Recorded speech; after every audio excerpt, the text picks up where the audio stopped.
There we go. Guys, welcome in. Welcome in. As we get in, tap the screen, share the live, send your daily heart me. If you have not done so, it's only one coin. It'll boost the live. It'll push us out to the FYP. We're going to go ahead and get started here in just a moment. And guys, this is Late Nights with Santana. You know what that means? You know what that means, right? It's your chance. It's your chance to get on the panel. It's your chance to join the conversation.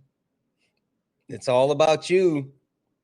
So if you're someone that has never had an opportunity to join the conversation, then get up here.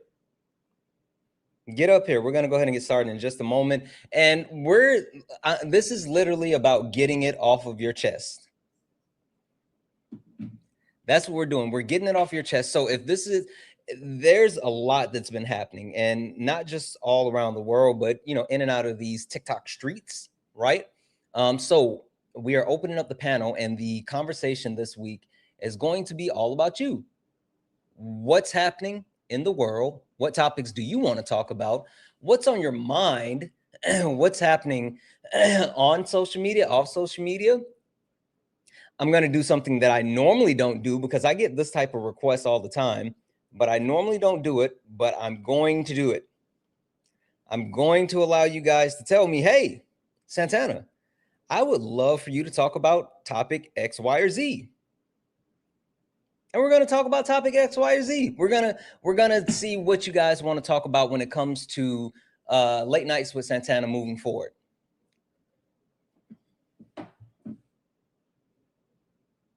So if you have anything that you want to talk about, anything that you want to share, any thoughts, conversations, whatever the case may be, get up here. We're going to go ahead and get started. Let's crank this thing up.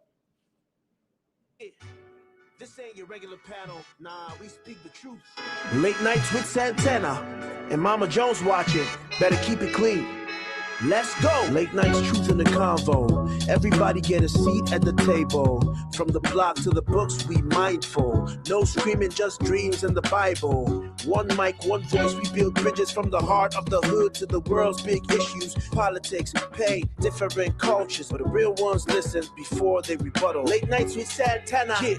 Mama Jones watching, so keep it grown.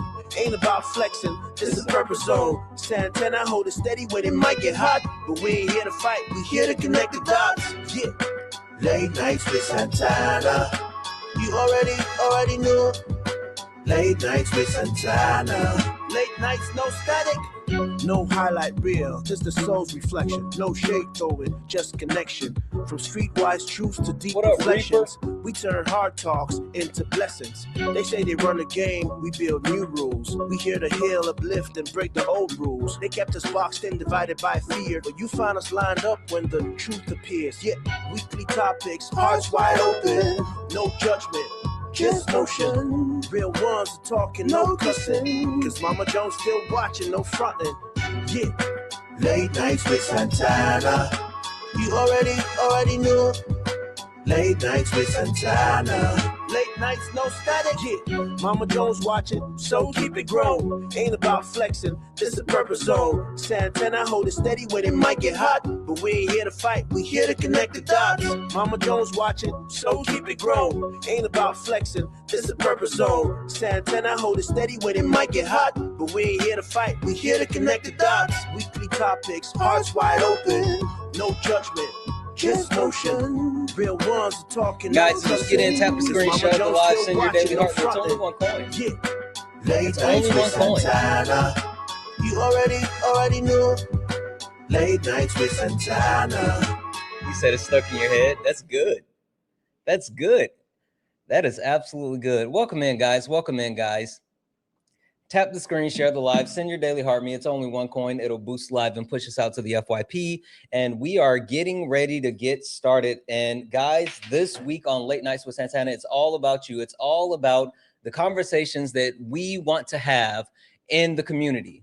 It's all about the conversations we want to have in the community. And so what that means is that I am leaning on you to guide the conversations this week. So if you are interested in joining the conversation, get in the box.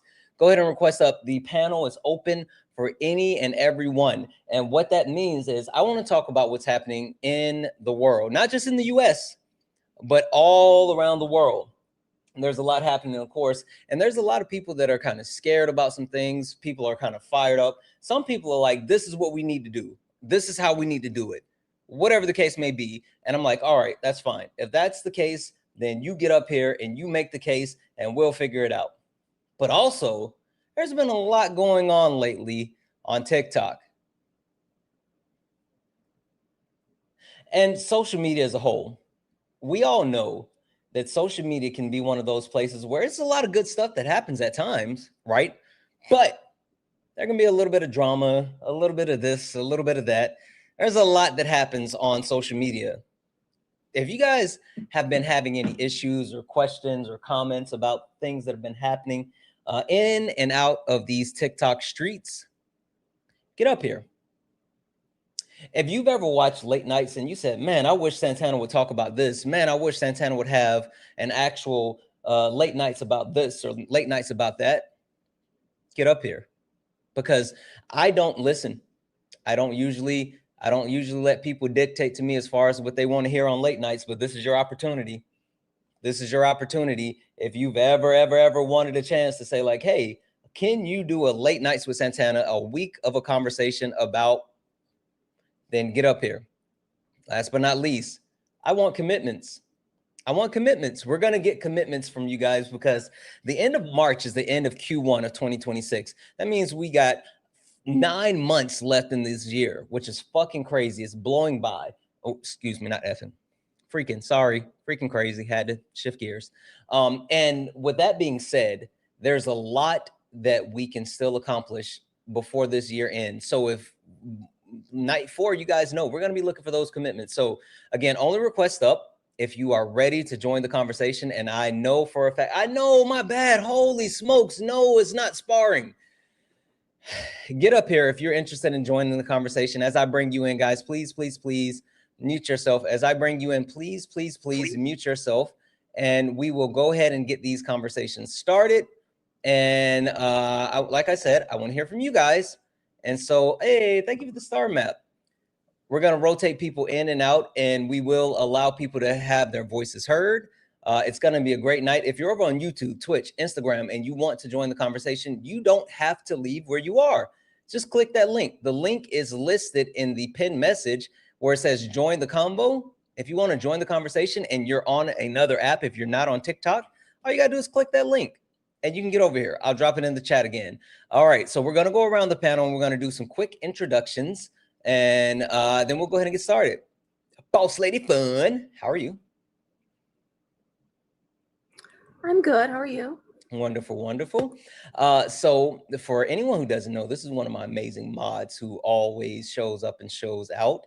And so I'm excited to have you up here because I know we tried to have you up here a couple of times, but every time you come up, it seems like someone's getting active and it's like a whole thing. Yeah, I'm excited too. All right. So I just want to start with you and find out what do you want to talk about tonight? Is it going to be something that's been on your mind, something that's happening in the world, a topic that you want to talk about? What in general brought you up here to this conversation this evening? Well, I'm interested to see where this goes. Something that kind of I've seen on TikTok this week a little bit, and like I've seen it honestly over my course of time on Debate Space. I've seen it a lot, and I just think it's something that I would like to get other perspectives on. I know I've seen it a lot, and I just think it's something that I would like to get other perspectives on. I know I have my opinion.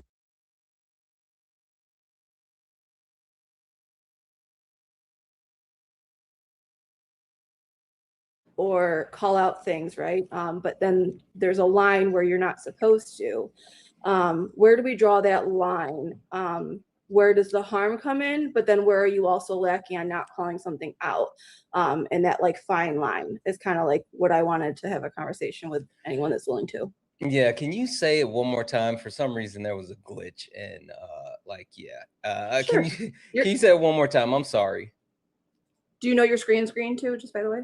It shouldn't be green anymore. It is for me. I don't know if it's just me, but just letting you know. I think it should be good. Like, guys, we're good now, right? We're good now. right? It's not green for you guys down there. Okay, maybe it's just me then. So Okay. I'll give it a minute. Yeah, basically I was saying that to have a conversation around when you're not in a marginalized group and you have, let's say, educated yourself on certain topics and you may be calling out harm or trying to do, I guess you're trying to do good, but maybe you caused more harm, right? Talking about that line Got it. of Okay. yeah, like Okay, so what's good and what's bad. you want to get into speaking up versus speaking over. Okay. All right. Perfect. Hold tight. Give me a moment. Kinsey, how are you? Hi, I'm doing good. Wonderful. Kinsey, can you tell the people what brought you up on the panel this evening? What's the general topic as far as what you want to talk about this evening? Well, Boss Lady kind of touched a little bit on what I kind of had in my mind. I guess my hindrance is a lot of creators platforming people who are blatantly just racist. Creators that I adore everything else that they do with their platform, but that alone just is super distasteful to me. And I don't know how like the community is as a whole can address something like that. But I also, with Boss Lady, I also agree people like the question of should people speak on things that about marginalized communities, if you're not, I guess, within it. Okay. All right. Perfect. Give me a second here. I'm me. Say I'm me. So who you? You're not me. I'm me. How are you? I'm doing pretty good. I'm Good. a little concerned about the blue butterfly zones at the camps. I don't know what that means. So you know how people are being sent to camps? Well, there's these smaller Concentration camps? sections called. Yeah, I just didn't know if I was able to say that exactly. Oh, okay. So, no, for sure. from my understanding, there's these smaller sections in those camps that are being specifically set up for younger females, and Or they younger are women? coming back pregnant. Oh, okay. Yeah. I don't know much about that, but that's the what up, Brett? That's the topic that you wanted to talk about, the what's happening with like the ICE detention centers and the women. Oh, I know. So you know what? I'm gonna hold that. I think Swan knows more about that. So if Swan decides that she wants to hop up here and have that conversation with you, we can. But I also try to see what we can find for that, and we can definitely try to have that conversation. I appreciate that. All right. Perfect. One moment. And for user 4326992875338. Sorry, I missed you. What how are you? What's your name? What am I calling you? Just call me 421. 31? 421. 421. Yeah. Can I call you 420? No. I mean, if you want to, but I don't know why you would. You don't get it? 420? No, I don't get it. You don't partake? No.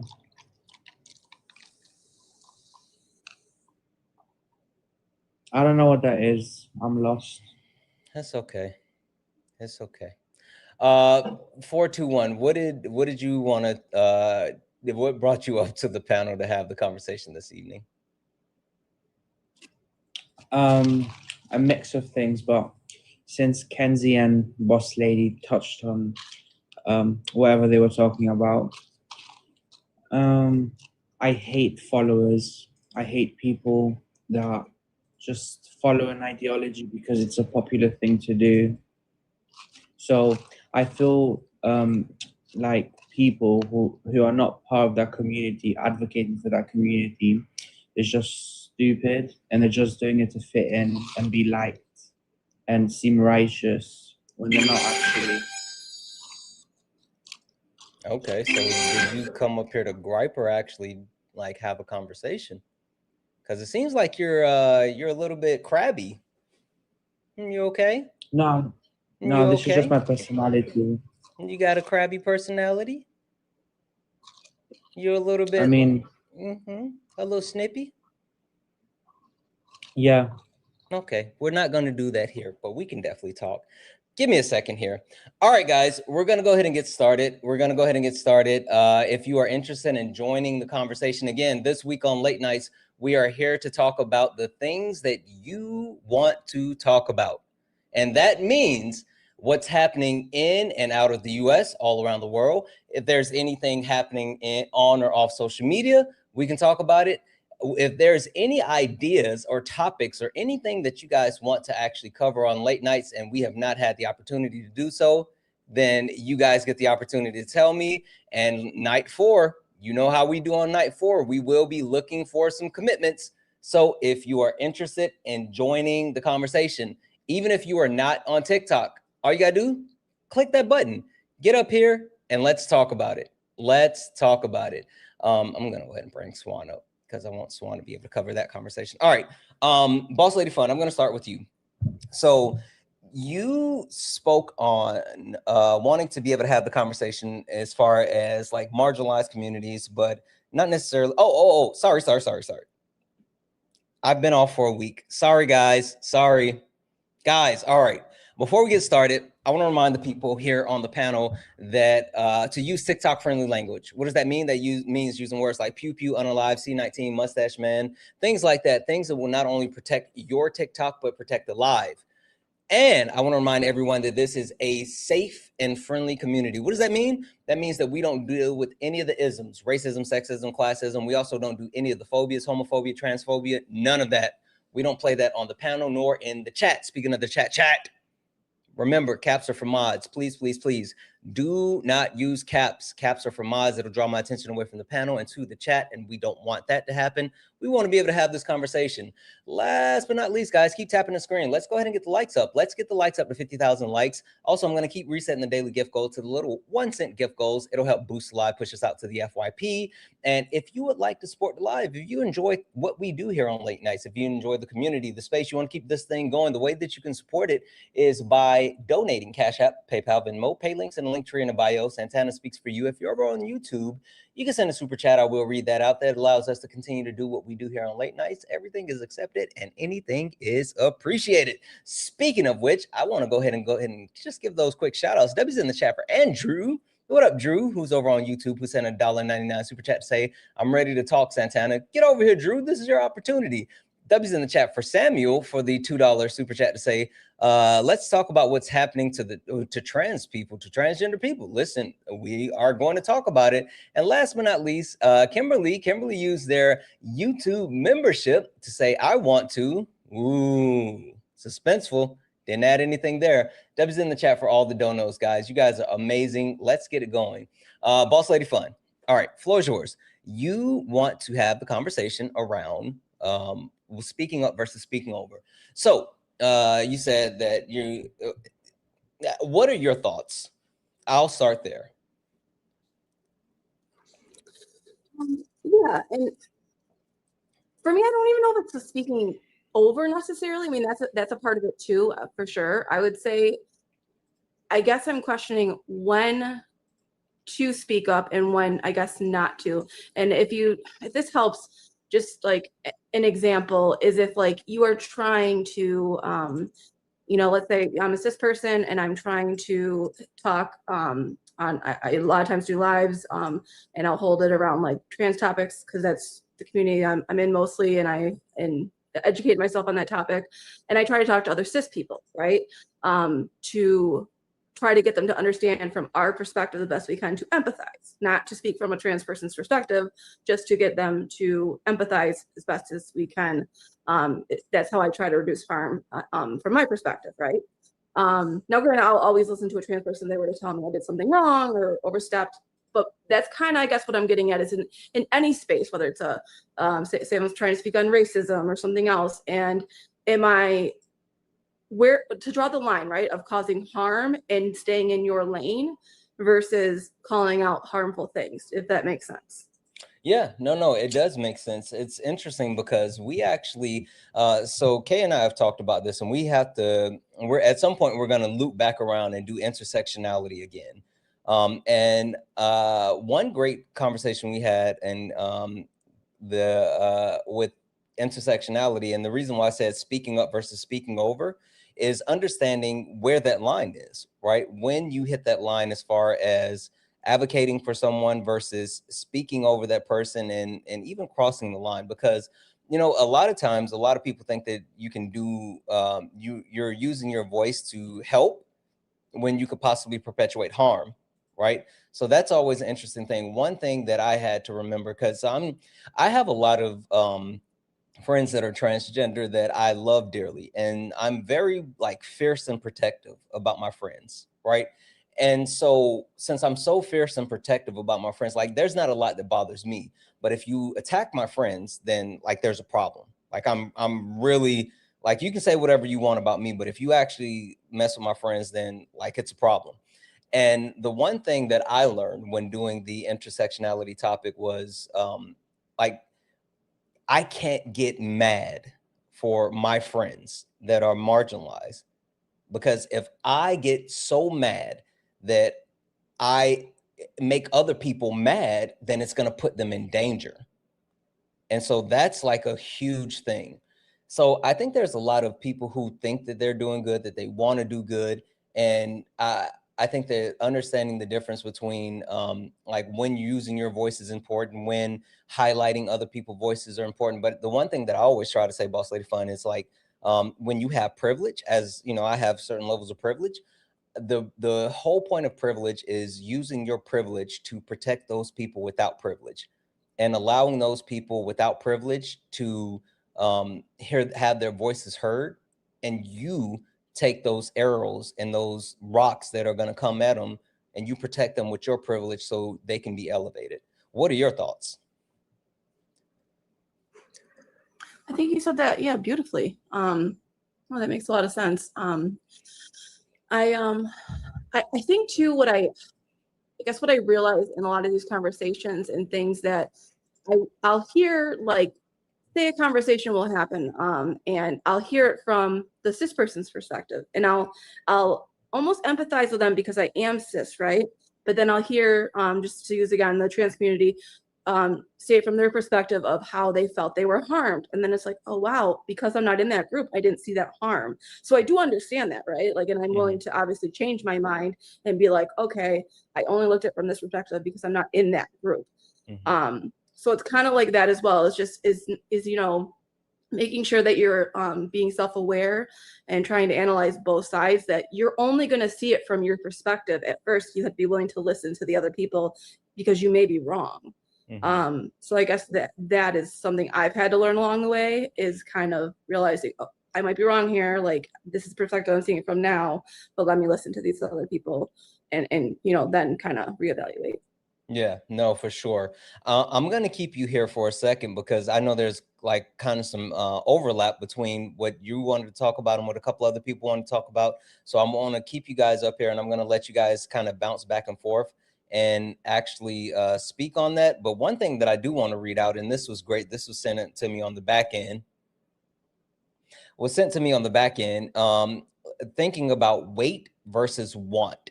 And weight versus want breaks down to weight, which is why am I talking, versus want, why am I not talking? Understanding when is the appropriate time to use your voice versus when is the appropriate time to sit back and allow others to use their voices. I think that's so important to have that type of understanding, and not every situation is necessary for the exact same thing. I want to hop up to Kinsey. Kinsey, I want to give you the floor. I want to bring you in on this topic because, again, I know this is something that you said that you wanted to speak on. I want to give you the floor. You can kind of recap and talk about any of those things that we've already said. You can give any of your new thoughts, wherever you want to go, because I know you brought this up as well. Yeah, sure. And I'll put it out there. I'm a part of the LGBTQ community. I'm lesbian, but I guess I really agree with what you said. Very beautifully. Um, I I've been having like a little bit of like, I don't know, because I'm not super educated. Even with my own community, and it's my own fault, but speaking like with on these marginalized communities, I can see where you feel like you're doing good, but the harm too, it it feels like you're damned if you do, damned if you don't, sort of thing. Um, and I guess you can't say that for all situations, but it feels like that could be the general feeling. Yeah, yeah. No, you know what's interesting? So I've had that conversation with a couple of people, including my amazing wife, and like it's something I always try to keep in mind because I'm often given a platform, and I speak for like the marginalized community that I belong to, which is Black people. But I'm fiercely protective of all marginalized communities because I understand that. Um, the I understand that like when it comes to the fact that even though my marginalized community might not be the ones that are currently being attacked, that doesn't mean that like we're never going to be attacked. I always say you're not special, you're just next, which is true. And so I always feel like I want to advocate for other marginalized communities, um, but I've had to always learn intent over impact, right? And while I may attend, the intent that I think that I'm getting across is like, oh, I'm doing something positive. I'm using my voice for the right way. I'm saying something that needs to be said. The impact could be that the people that I thought that I was advocating for, they might not feel that way. I may say something that was like incorrect or not taken appropriately or should have came from someone else. And so it's always just a case of me trying to be mindful about like certain things that I say. I'll give you a direct example, Kenzie. So two things that people, when I debate, two things that people love to actually debate about is abortion and transgender rights, right? And of course, I'm not a woman, so I don't have, a uterus, and I can't necessarily talk from a perspective of a woman about abortions. And I'm not a part of the transgender community, so I can't speak on like that lived experience of transgender people. And so since I can't do that, I try to be super mindful of those conversations. And while like I feel like I could have those same type of debates that other people have, right? When they talk about, what is a man, what is a woman, when they talk about like what Roe versus Wade, understanding conception and all this stuff. Like I can talk about those things, but it's not my place. And so the thing that I try to make sure I do, Kenzie, is find my lane within advocating and speak on things that are directly to the heart of what I can talk about while not putting those people in jeopardy or saying something that may be wrong. What do you think about that? I never looked at it from that perspective whatsoever. With the, I think what intent over, I'm trying to Impact. remember, Mm-hmm. intent over impact. Mm-hmm. Yeah, I can't disagree with that at all. And then what I had mentioned in the beginning, I've seen a lot of creators platforming what I would say blatantly racist people, Mm-hmm. nothing to deconstruct with these people, and continuing to put them up there. Whether I don't know anyone's intent, and I don't assume anyone's intent, So it bothers me a little bit, and I would say it's something that their communities don't address, and I Oh, would say that's something that bothers me. okay, so let's talk about that. Give me a second. I'm gonna say a couple of thank yous, but then I'm gonna go to Swan, and which Swan is definitely a part of a marginalized community, but Swan also has another perspective in the sense that she is a creator, and sometimes Swan has to actually platform those harmful people. And so I want to get Swan's thoughts on that because I have a couple of as well, as someone who has been in that same kind of boat where you're platforming someone that could be looked at as harmful, and what's the line. So I want to say two quick thank yous, and then I'm going to give to Swan.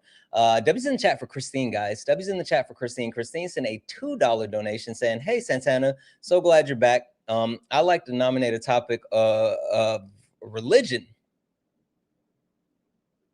Over the past 5 years, I've slowly left the Christian religion, but I'm very spiritual and believe in God, and just not specific religion. Much love, Christine." So I will tell you guys this. Jeff and I have supposed to, like, it's been months now. Jeff and I were supposed to be doing deconstructing religion on late nights. We will finally have to get around to religion. We will. I like that, Christine. W's in the chat for Christine for that $2 donation and that idea. W's in the chat for Lindsay for the $5 donation. Say, take what you've learned to marginalized communities offline before you get on the mic. Exactly. That's actually a good thing. Workshop it with those people within the community and see if they feel comfortable with you saying those type of things and then going from there. That's actually great advice. W's in the chat for Lindsay, guys. Guys, if anyone else likes to support the live, you can do so. Cash App, PayPal, Venmo. Pay links in the link tree in the bio. Santana speaks for you. If you're over on YouTube, you can send a super chat. I will read that out. This is how we support late nights. This is how we keep late nights going. So if you enjoy the information, education, entertainment, please consider donating.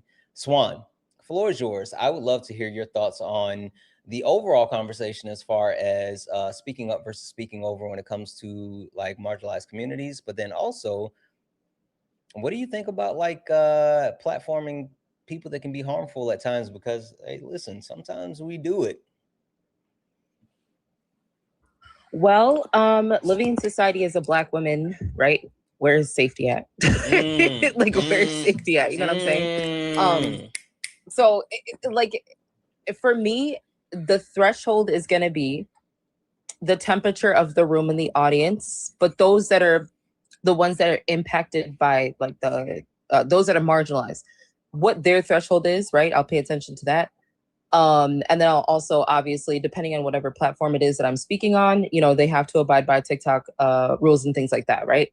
But ain't no safe place for a Black woman. So, you know, the reality is that it is what it is. We're living in a really wild times right now here in the United States. I also think that, like, I understand when people get frustrated about some of the discussions that we have, and people will say, "Oh, why are these people like this?" The reality is that we live, work, go to school, shop, go to the doctor's office with the very people that we are talking to, right? There's really no way to sugarcoat things. It's going to be difficult to listen to. We can give trigger warnings, and ultimately a person has their own responsibility as a viewer to leave this space or not. But for me personally, I think it's important to expose what we know is just beneath the surface. How many times a day do Black people get told that their experiences are invalid, or anybody that belongs to a marginalized community, right? And then when we ask them, to go into detail about this, they can't. It is what it is. I think that I understand people want to play it safe, but we're not living in a society where we are safe, truthfully, right? So we got to rip the Band-Aid off, and we got to have these discussions. Nothing will change if we continue to sugarcoat and coddle people, right? In addition to, on the flip side of that, we're like, in terms of like speaking up versus speaking over, me being someone who is cishet, you will not see me host topics on LGBTQIA. The reason why is because I don't personally want to cause harm. And I think my time has to really be used, right, to recognize how and when I'm harmful, individually, personally, right? How can I give anybody any advice or instruct anybody on anything if I don't address the way that I've been socialized? And a lot of people don't understand. It's not just like active or outright or direct harm, right? It's using incorrect terminology. It's speaking on a subject matter, right? Or tokenizing someone that you're in proximity to that belongs to that marginalized community. And that's problematic. You're going to end up causing harm. So I think that has to be the first route for everybody. You have to understand how you've been socialized and how you are harmful intentionally and unintentionally. I would also say that being cishet, I don't think I should be using privilege, right? Just in terms of talking about LGBTQIA, I need to get comfortable with losing my privilege, if that makes sense. That's always been my stance on this. If I use my privilege, right, then that it kind of puts me in the position of like being pedestalized, right? When no, I don't need to be pedestalized. I'm the one that benefits from their oppression. I'm the one that benefits from the harm that is caused to them. The life expectancy of a Black trans woman is 30, I think it's 30 to 35, right? I need to recognize how harmful I am and others in society, right? And I need to be comfortable with losing my privilege, right? So that they can live their lives And I think that that's something that a lot of people may disagree with or may not necessarily understand, but I think it's really important, right? I should not be looked at as the one to be pedestalized or to use my privilege in that way, because the very fact that my privilege exists is the reason why they're harmed in the first place, if that makes sense. Yeah, no, that makes a lot of sense. And Swan, I've heard you say that before. And like I'm glad you brought that up, because that I always forget that. And so that's a great call out and a great reminder. Yeah, I completely agree. Um, Swan, what do you think about this? Because like I do think that there is a understanding as far as like a temperament, and when it comes to who you're willing to platform and how much rope you're willing to give said person that you're platforming, right? Because you know how it is, especially if you want to like, depending on what you're looking to do within like online spaces. If you're looking for like debates or opposition, then sometimes it may be hard to get someone to come up and engage, or even engage in good faith. But then you don't want to uh, wait, you said you're in the request? Hold on. If I'm in the request, you're not in the request, Kobe. Kobe's not in the request. Stop it. The when you talk about like having people on a panel and trying to figure out like, hey, are they are they worth having this conversation? It's funny. Kay and I used to have like a kind of a term, and Kay used to be like, it's okay to tussle a little bit. And I think there is a little bit of back and forth. And that's why I say, if you enjoy the information, education, and entertainment, because there is a little bit of entertainment that goes in as well.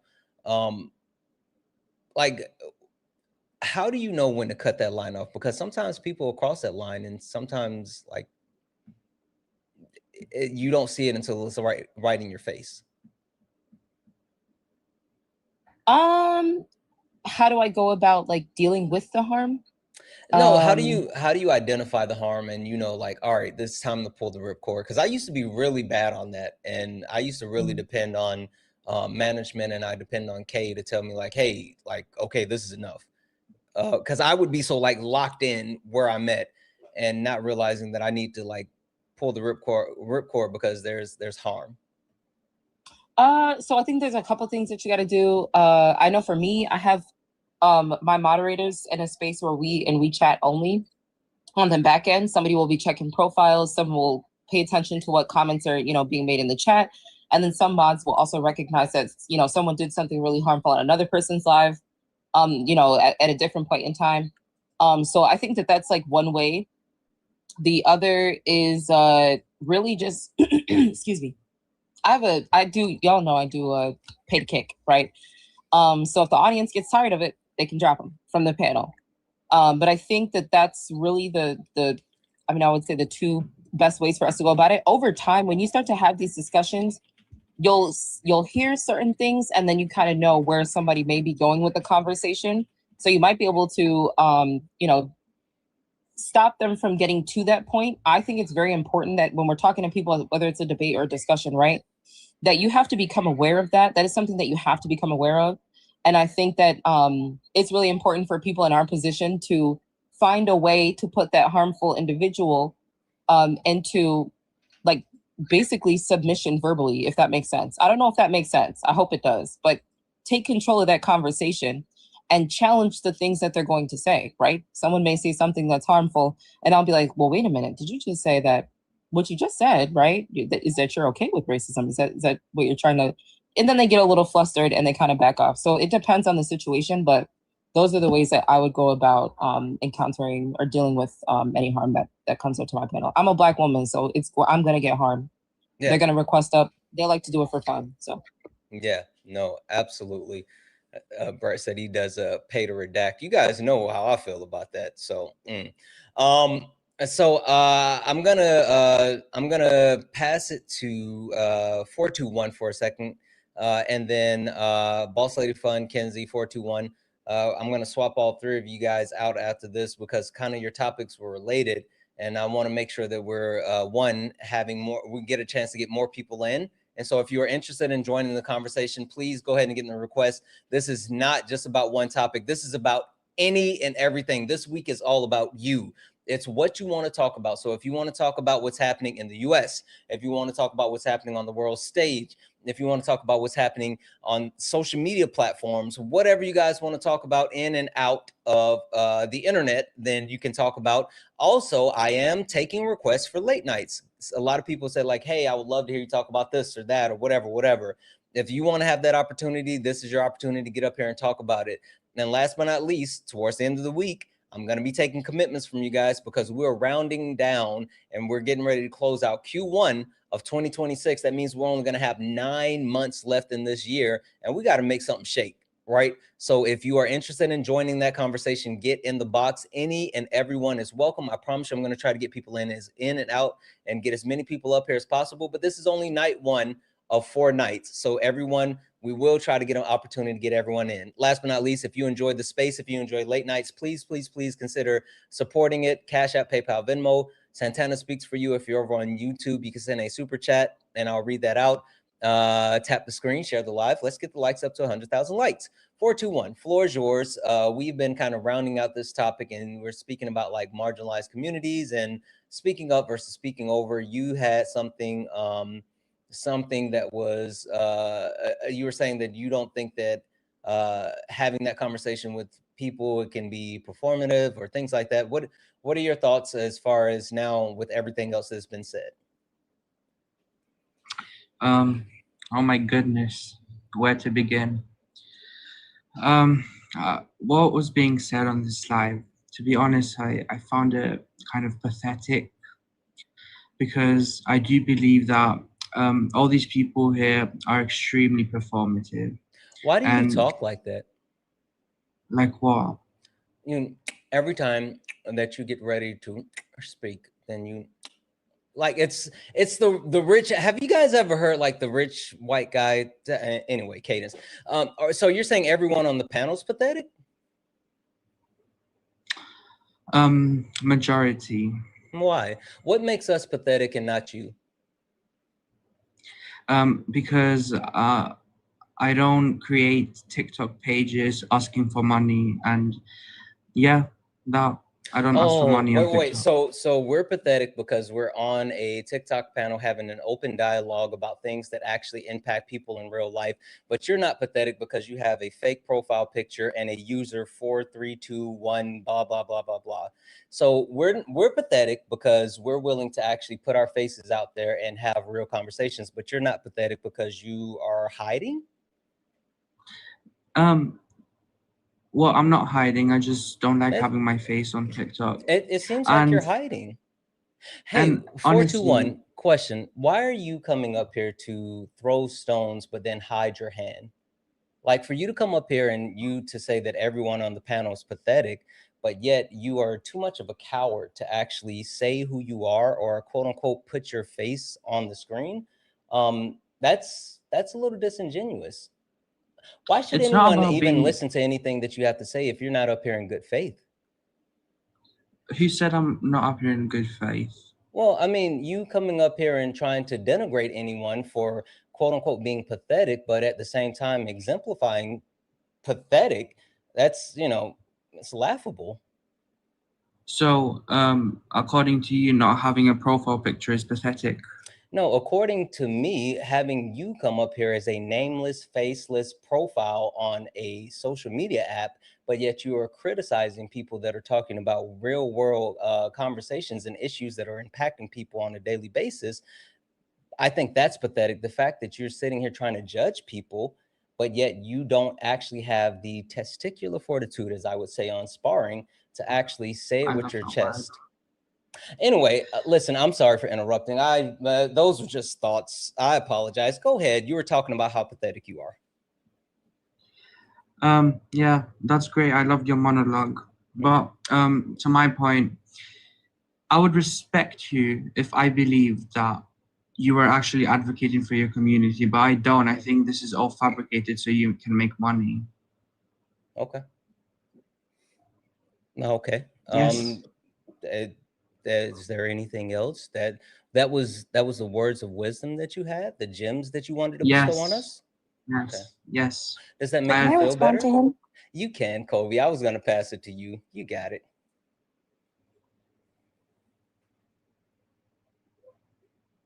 Oh, now? Yeah.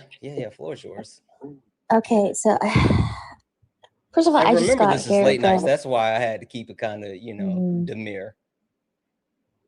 Yeah, I just wanted to say I am truly, truly devastated. I You'll thought I was you'll doing get over something it. good, but yeah, a user 4326992875338. Thank you very much for saying that. I will pass it on to HR, and they might reach out to you in 25 business days. So thank you very much. So I don't know what to do with myself right now because user 4326992875338 said I was performative. So Honestly, Not yet. I think you'll get not yet. over it. You'll be okay. Shh. Not yet. It's not your turn to speak. We don't do that on late nights. We don't talk over people. Oh, I'm so I sorry. do. No worries. I'll put you back on mute until it's your turn to speak. Now, what I will give you the floor because I would like to know, why is it that you felt like it was your place to come up on a panel and denigrate people who were sharing like real questions, real conversations that they wanted to have? Um, like, what made you feel that you were so special to actually step in and step on people who were just trying to learn? Because I felt like it. Oh, okay. The Fifi's in your tum tum. Got it. Okay. All right. That's fair. Listen, your feelings are valid. I'm never going to invalidate anyone's feelings, and sometimes people have big feelings, right? So, this is what we're going to do. Maybe if we restart, right? Because I want you to have an opportunity to actually really join the conversation. I think it's super important that we actually give people the opportunity to really speak here. And I apologize because I've cut you off a couple of times, and I really, really, really want to give you the floor. And so, with that being said, I'm going to give you the floor. Can you tell us whatever you feel comfortable with, tell us a little bit more about yourself. And then maybe instead of just saying like people are pathetic, how about you give people some tips on like what they can do or how they can be better? Okay. I feel people should. No one cares. No one cares. To the people on the panel that have had an opportunity to engage, and you guys were engaging in good faith, I apologize because what you guys have brought to the panel has been important. The things that you have wanted to talk about is important to me. It's important to our community. And I think we've had really good conversation so far. So I want to say thank you, Kenzie. Thank you, Boss Lady Fun. Thank you, Swan. Thank you, Kobe. Thank you, Ami. With that being said, for the people in the chat, for the people watching, the people that's a part of our community, your voices matter, your opinions matter. And here on Late Nights, we want to make sure that we're providing a safe and friendly community. We will never let someone tell you that you are quote unquote pathetic because they are. If you are interested in joining the conversation and you want to have a good faith conversation, this is not a debate. This is not a debate. This is Late Nights. This is a panel discussion. And this week, it's all about you. So if you want to join the conversation, get up here. Get up here. Boss Lady Fun, Kenzie, anything else that you guys wanted to talk about specifically with that topic? And before I swap you two out and get some more people in here? I'm all good. So I'll go ahead and drop down to the comments, but I'll keep listening. Thank you, Kenzie. I appreciate you. Have a good night, everybody on the panel. You as well. Yeah, I did. I wanted to touch on something that you said that I think I like didn't get a chance to bring up, or like you reminded me of it. It's just a point I wanted to touch on and kind of maybe get everyone's perspective or kind of just see where you go with it. But This is my opinion on it, right? Like, so I speak from the ones that I am a part of, right? So when you brought up something had to do with abortion, you said, oh, when people bring this up, it's not my place as a man and things like that, right? Which typically I would agree with you, absolutely. The only time I would disagree is when there are men that have educated themselves on abortion, maybe abortion laws, things that are going on, right? And you can combat the harm that you're hearing, where a lot of these men are just, they have an issue with it because they're trying to control us, right? In our bodies, where you can combat those things with the information that you have. That's one time where I think that it is something that men should be doing. Like I said, only ones that have educated themselves, in my opinion, but also because as much as women like to speak on these things and our voices need to be heard, men tend to listen to other men, right? So it's just one of those things. Same with like, I'm white. Other white people typically will listen to me. Like that's just, you know what I mean? It's just kind of unfortunately how those things go. So, and I know that. So I guess that's where I kind of see it from both sides. Like I get it. And obviously I respect everything everyone said, and I will take that in, but I also want to touch on that and just kind of get your guys' thoughts. Yeah. I'm gonna give it to Covey and then Swan. And I just want to preface everyone with saying I'm gonna say something super controversial. And it might get me canceled, but I'm gonna say it anyway. Covey, you first.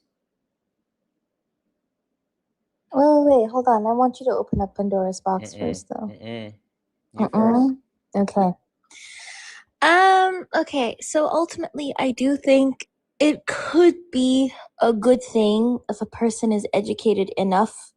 The problem is, though, a lot of people who do talk about like marginalized communities aren't necessarily as educated. And I think the issue that I have is when people just do like a very surface level analysis and don't actually bother going into the root causes of these different systems. And so I feel like doing that can actually cause more harm than good, in my opinion, because people can, like, you can mislead a lot of people. You can stop a lot of people from actually doing deep dives into these issues and actually having productive conversations. So I think, in my opinion, like very surface level conversations on these really, really serious structural problems that are impacting the material conditions of marginalized people doesn't really help as much. I mean, people could disagree with me, but I think it does more harm than good, in my opinion. Okay. Swan? I agree. Excuse me, let me clear my throat for this one.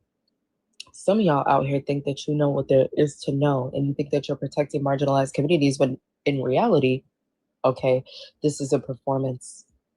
I'm not talking about Santana, and I ain't talking about nobody on this panel, but some of y'all do this work because you want that cookie, you want that gold star, or you want to find a way to absolve yourself of whatever guilt it is that you're feeling because of the harm that you've been causing or your privilege. And that's a problem, because that's still that individual, right? Taking into consideration their feelings and emotions before they're considering the impact of these discussions, or like Covey said, they haven't gone deep enough to understand. We had somebody come up here recently who talked about stopping racist jokes. Okay. How does that improve the material conditions of non-white people? I understand the importance of stopping those things, but at the same time, and then when challenged, right? When challenged, didn't even necessarily know what it was that they were talking about. So that the performative people that get online and they talk about these things, and they think that just because they've listened to a few people who are marginalized or within that community itself, have said some things and they've taken that in, and they feel as though they're, intelligent enough to be able to go talk about these things. I haven't seen anybody get it right. I'm not going to lie. I have not seen anybody get it right yet. But in addition to that, like for me, for example, I know people are probably going to not comprehend this, but I do not allow white people on my panel to address other white people for a couple reasons. Number one is because they do want validation, and they feel as though if they are on my panel talking to other white people, then they're a good white person, right? That doesn't need to be happening on my panel. That work should be happening behind the scenes. You don't need a platform to do that, right? And I've even called people out in my comments section. We had an older white man on a panel who was talking about racism. He said he read an article about white supremacy and he was confused, right? This man was in his mid-60s, white guy, okay? We all know what privilege he's had in life. He seemed to be going through a stage of truth seeking and was very genuine with his questions. People in the chat, and more specifically white people in the chat, were treating him as if he was in opposition. And in my mind, I addressed everybody in the chat and said that this is a missed opportunity for you. He wants to learn more, right? So instead of treating him like he's in opposition, who's just come up here and said something intentionally harmful, right? Because he's inquisitive about this. And listen, a white man in his 60s coming to that realization on his own, I think is a good thing. He realizes that there are things that are off in society. We cannot expect him to know these things, right? We talk about this all the time and we understand how deep this indoctrination goes, right? Every system was set up to benefit him. But if you can reach out to him via DMs and have a discussion with him, right, then that his perspective will completely change. And that needs to be done offline, in my personal opinion, because it doesn't need to be a show. But I do think that people don't even necessarily know when they should step in, you know? So for me, that's one reason. And then the other reason is sometimes white people want to come up to the panel. They want to silence that white person that's going to say something that potentially cause them to lose their proximity to our communities. And that's been a problem as well. So I think that that performative aspect, and then the danger of just trying to silence someone so that you don't lose your proximity to that group of people or that marginalized community, is a problem. That work should be happening offline. It doesn't need a stage, and it needs to be happening 24/7 if you're genuine about it, if that makes sense. Okay.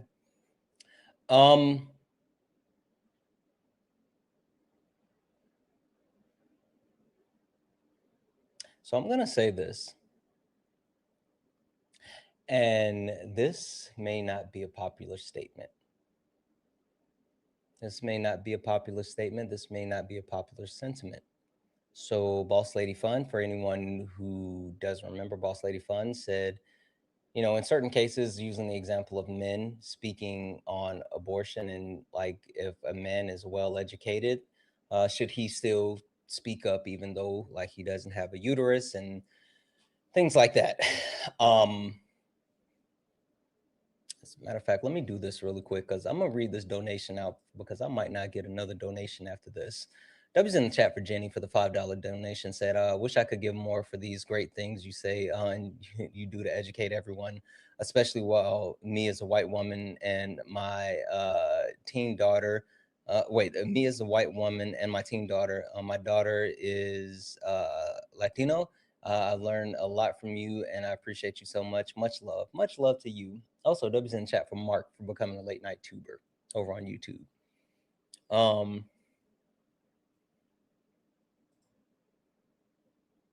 Swan says she has never heard someone get it right.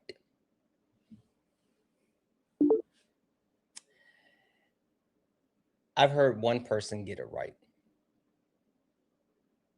One person speaking on a community that's not their community and actually get it right. And I'm not talking about debating in the sense of like, oh, I know this, to Athena's surface level point.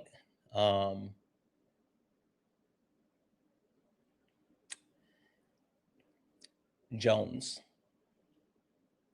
Patrick, Mr. Jones X. Oh my God. No, Santana. Listen. He's the only person that is not a part of the transgender community that I've ever heard actually speak from an actual point when it comes to transgender people that leaves no gaps. Now, again, there's a saying, you hate it when the worst person that you know makes a good point. And I am absolutely saying that he is one of the worst people I've ever met. But I heard him multiple times advocate for transgender people. And I don't know if it was performative, which I'm going to assume that it was, because a lot of the stuff that he did was performative. But if you ever heard him talk from an intellectual level and an actual human level about transgender people, that was one of the most comprehensive and well-built position that I've ever heard when it came to transgender people. So that's my thought. You guys can stop messaging me on the back end. Yes, I see your Discord messages. You can stop. Yes, I know who I said. I still think that he is a horrible person, but he made a good point.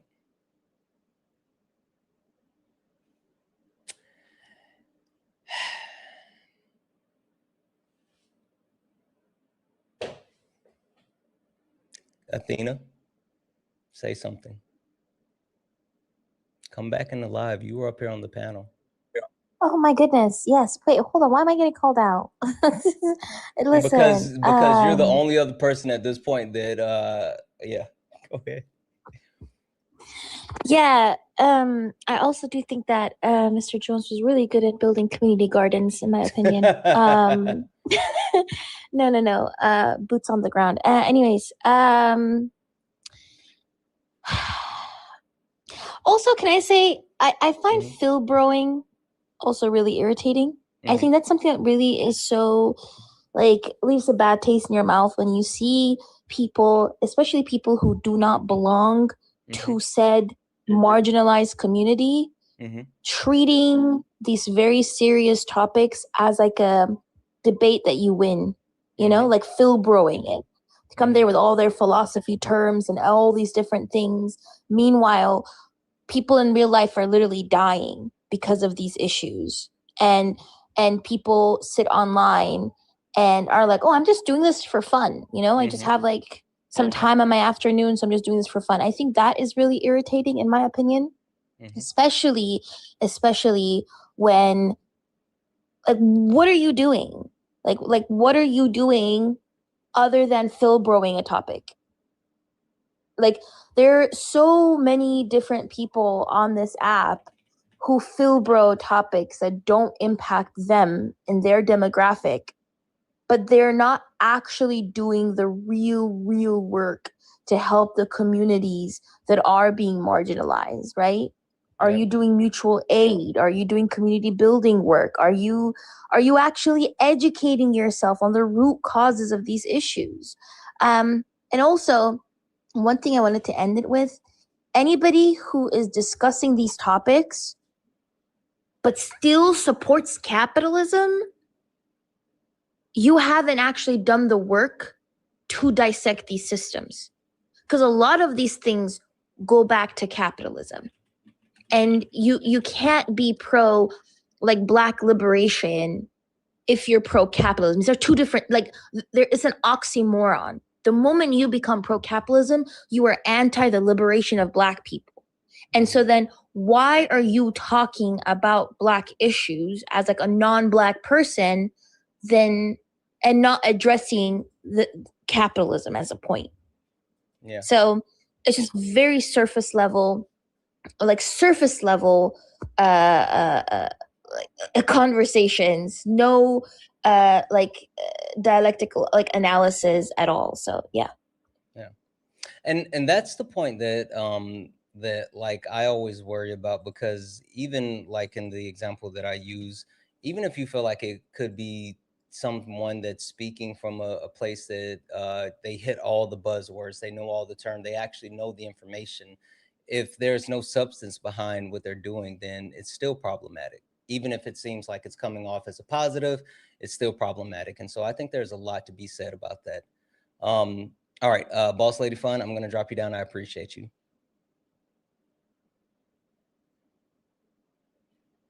All right, I'm me. I'm gonna let you bring up the topic that you wanted to speak about. I'm gonna also get a couple more people in here so we can keep the conversation going.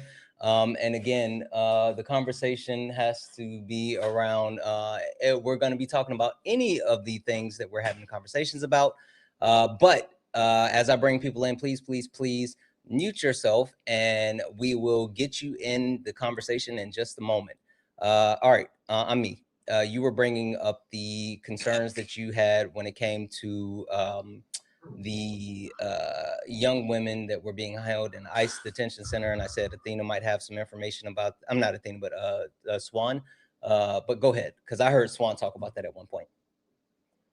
Yeah, so I've been seeing a few videos about literally that subject, and I've just been mentally spiraling about all of this, including this subject. I was hoping I could find some more information about it and figure out if there's any way I can help with any of it. Sorry, so just can you say what it was again? Because I don't think I heard everything that you had said earlier when I was in the comment section, so I didn't hear everything about like your main point, and I just want to make sure I give you the correct response.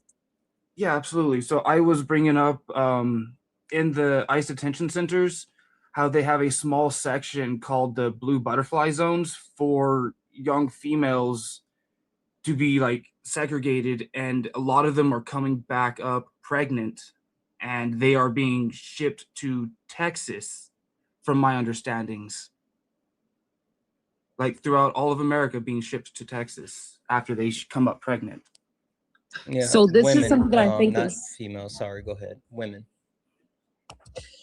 Yeah, I think this is something that's really difficult to combat. But I think the like talking to those that are on the, I guess I would say like upper levels, right, of what's happening is really important. I would say reaching out to any person who is in that particular area, like in that specific area that you want to help with. But I do think that a lot of people don't understand that like we're dealing with like a huge beast, right? Because the reality is that the ways in which ICE agents have been handling themselves on the streets and in detention centers is completely illegal. It is 100% illegal. There are some people that have been able to come forward and talk about their situations, but I think people need to continue to apply pressure to those that are in charge of these things. The other difficult part is, I don't know if a lot of people know this, but like Ilhan Omar, and I believe her name is, I want to say it's Angela, they went to the detention center, like in their area, and everybody was cleared out of that detention center 30 minutes before they got there. Yeah, so there's a lot of lying that's happening. There's a lot of laws that the ICE agents are breaking in the Department of Homeland Security. I don't know if you guys know who Tom Tillis, I believe is his name. Tom Tillis. He's a Republican. Yeah, Tom Tillis. What he said to Kristi Noem, I thought was chef's kiss. He did it in Republican, so I do have a little issue with that. But his points were all right on point, right? His issue was that they are not doing their jobs or executing right correctly or properly. If you have somebody that gets pew-pewed by an ICE agent, there shouldn't be a delay when it comes to prosecuting that person, right? He's somebody that believes in law and order. I think all of it needs to go personally. But I do think that what he said is in alignment with the way that ICE agents function, right? Pay attention to what the training is. Make sure your agents are being held accountable when they mess things up. Get rid of them if you need to get rid of them. Pay attention to how you're spending things. And I think that's the problem. And now we have Mark Wayne Mullins, and I don't personally think that he's going to be any better. I do not. So it's difficult, but I think that that's the best way to go about it, is applying pressure. And then also looking for any organizations or agencies, like grassroots agencies, like in those particular areas, because they'll be able to give you like specific information as to how you can help people that are dealing with these their circumstances in detention centers. So it's multifaceted, but I think for immediate assistance, find out those organizations in the particular area and get in contact with them and ask them what you can do to assist, if that makes sense. Yeah, that does. I appreciate your information. Yeah, it's unfortunate. This is going to take a lot of work on the people because our government is, well, I'll just go on mute. I don't want to get canceled. I think I've gotten canceled enough for both of us this evening. I'm me. Did you have anything else on that topic that you wanted to speak on? No, not really. I just wanted to hopefully get other people to be more aware of it and to get more information about it as well. So I appreciate y'all. Okay. Sorry, can I say one more thing? Yeah, go ahead, Swan. Make sure, so I mean, like I do work for people in other countries, right? There's some organizations that do actually help and some that could further the exploitation. So make sure you vet any organization or agency that you reach out to assist. Just make sure you vet like them, get other people's opinions, and then also look up their track records too and who's associated with it. That's important as well. Thank you very much. All right. All right. I'm me. I'm going to drop you down. Swan, is there anything else? I know that you came up off the request of me. Is there anything else that you wanted to add?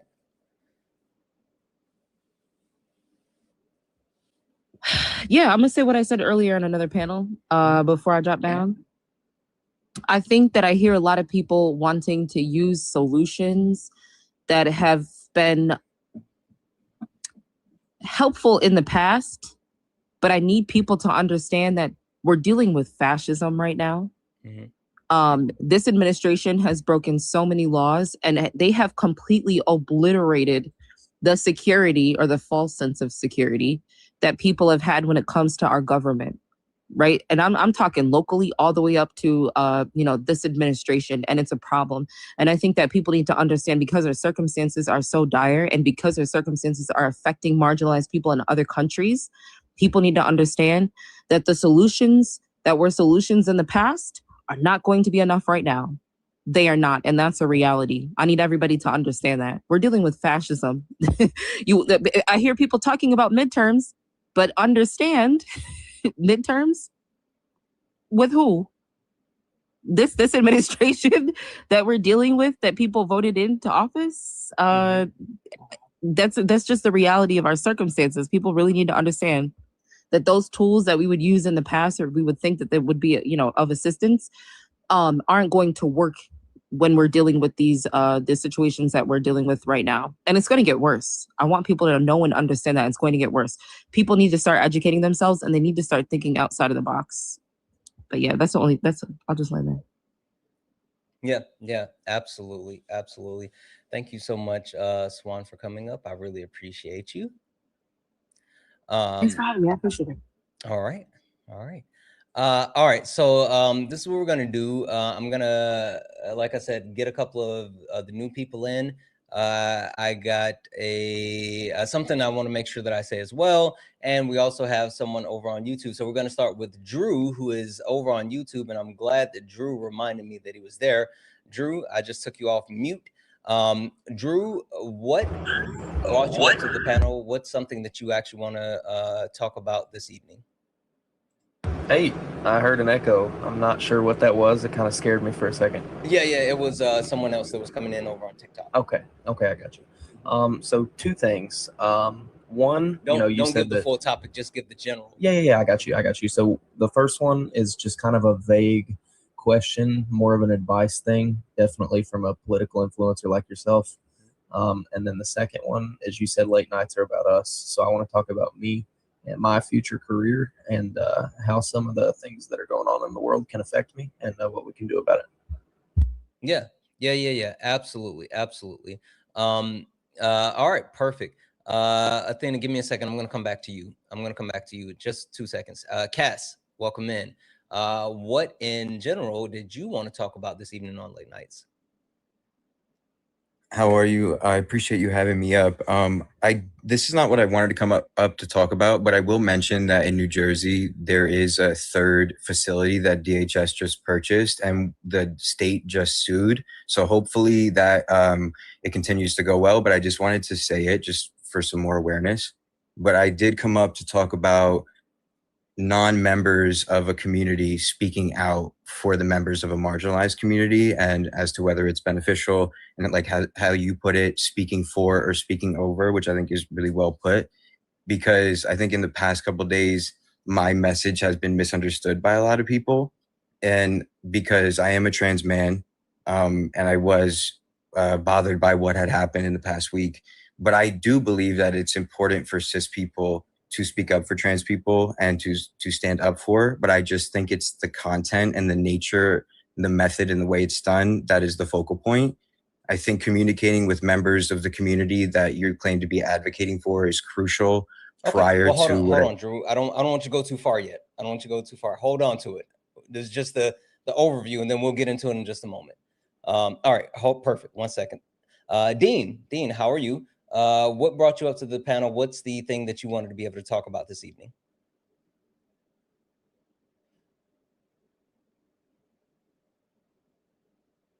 Dean, I will send you a request to come off mute. Okay, here we go. I'm sorry. How are you? So I'd like to. It's I'm been a doing while. well, Santana. How you been? I've been good. I haven't seen you in a while. Yeah, life has become very difficult with my wife lately. So I'm sorry to hear that. Anyway, I got to listen to Marvin the other day. Mm-hmm. Pastor Marvin, he's quite the man. But the reason why I'm here, I'd like to be educated on why in the past 47 years, other presidents haven't gotten involved with Israel. Okay. All right. We can definitely dig into that. Perfect. All right. Give me a second here. One thing that I wanted to actually talk about, and then Kobe, I'm going to give you the floor. Someone brought up a good point, and maybe I didn't clearly articulate this, and I think it is very necessary to be said, right? As far as like when I brought up Jones and I spoke on the point that he spoke on, I wasn't saying that he was like the person that did all the work or was super educated or all this other stuff. I was using that as a point of reference to call out the fact that he said the things and he seemed super educated and he spoke towards like those communities. But we all know that a lot of things that he said was, stolen from other people and specifically other creators who have done the actual work. And so that's why I was saying, like, when you talk about my perspective, why I always say, like, if I'm not a part of that community, there's certain things that I don't want to say, and I have to understand like how I can advocate for those people in my own way, understanding that like co-opting someone else's lived experience or someone's words is not doing the work. And that's even another reason why you can't just say, well, just because a man can make a great point about abortion and he's educated on abortion, that he should speak on abortion. I still don't agree with those things. So, that was the reason. That was the point. Anyway, really quick, over on YouTube, W's in the chat for Rust Belt, who sent a $2 super chat to say, because you said we wouldn't donate. I know. And W's in the chat for Drew, who sent a $1.99 super chat to say, don't forget about you. I didn't. W's in the chat for the donos. If anyone else likes to support the live, if you guys enjoy what we do here on late nights, and you want to keep it going, please consider donating. Cash App, PayPal, Venmo. Pay links in the link tree in the bio. Santana speaks for you. If you're over on YouTube, you can send a super chat. I will read that out. 1,000 of us hanging out here, guys. Make sure that you hit that follow button. We're on our way to 100,000 followers. We're really trying to get there. So please hit that follow button. And I promise you, I'm going to try to get as many people in as possible. This is night 1 of Late Nights with Santana. We got 3 more nights of this. And if you don't get an opportunity to get in for some reason tonight, come back. I'll promise you we'll try to get more people in. Athena, I want to give you the floor. To answer what Dean said, or just no, I saw general? you in the chat. You said, could you say something after Drew? Oh, child, I have the memory capacity of a potato. It was something very important, but I forgot it. But what's okay. What's on my mind currently, right? I've noticed that like a lot of leftist radical leftist terms and concepts have been hijacked by people who are not leftists, in my opinion. I've seen, like, for example, I know that, like, Dean mentioned Israel. Like, I've heard, like, some people who are pro-Zionists claiming that, Israel is just a decolonization project, which is decolonization is a leftist concept, right? And they're trying to hijack it to justify to justify fascism. And the same thing with like the term leftist, right?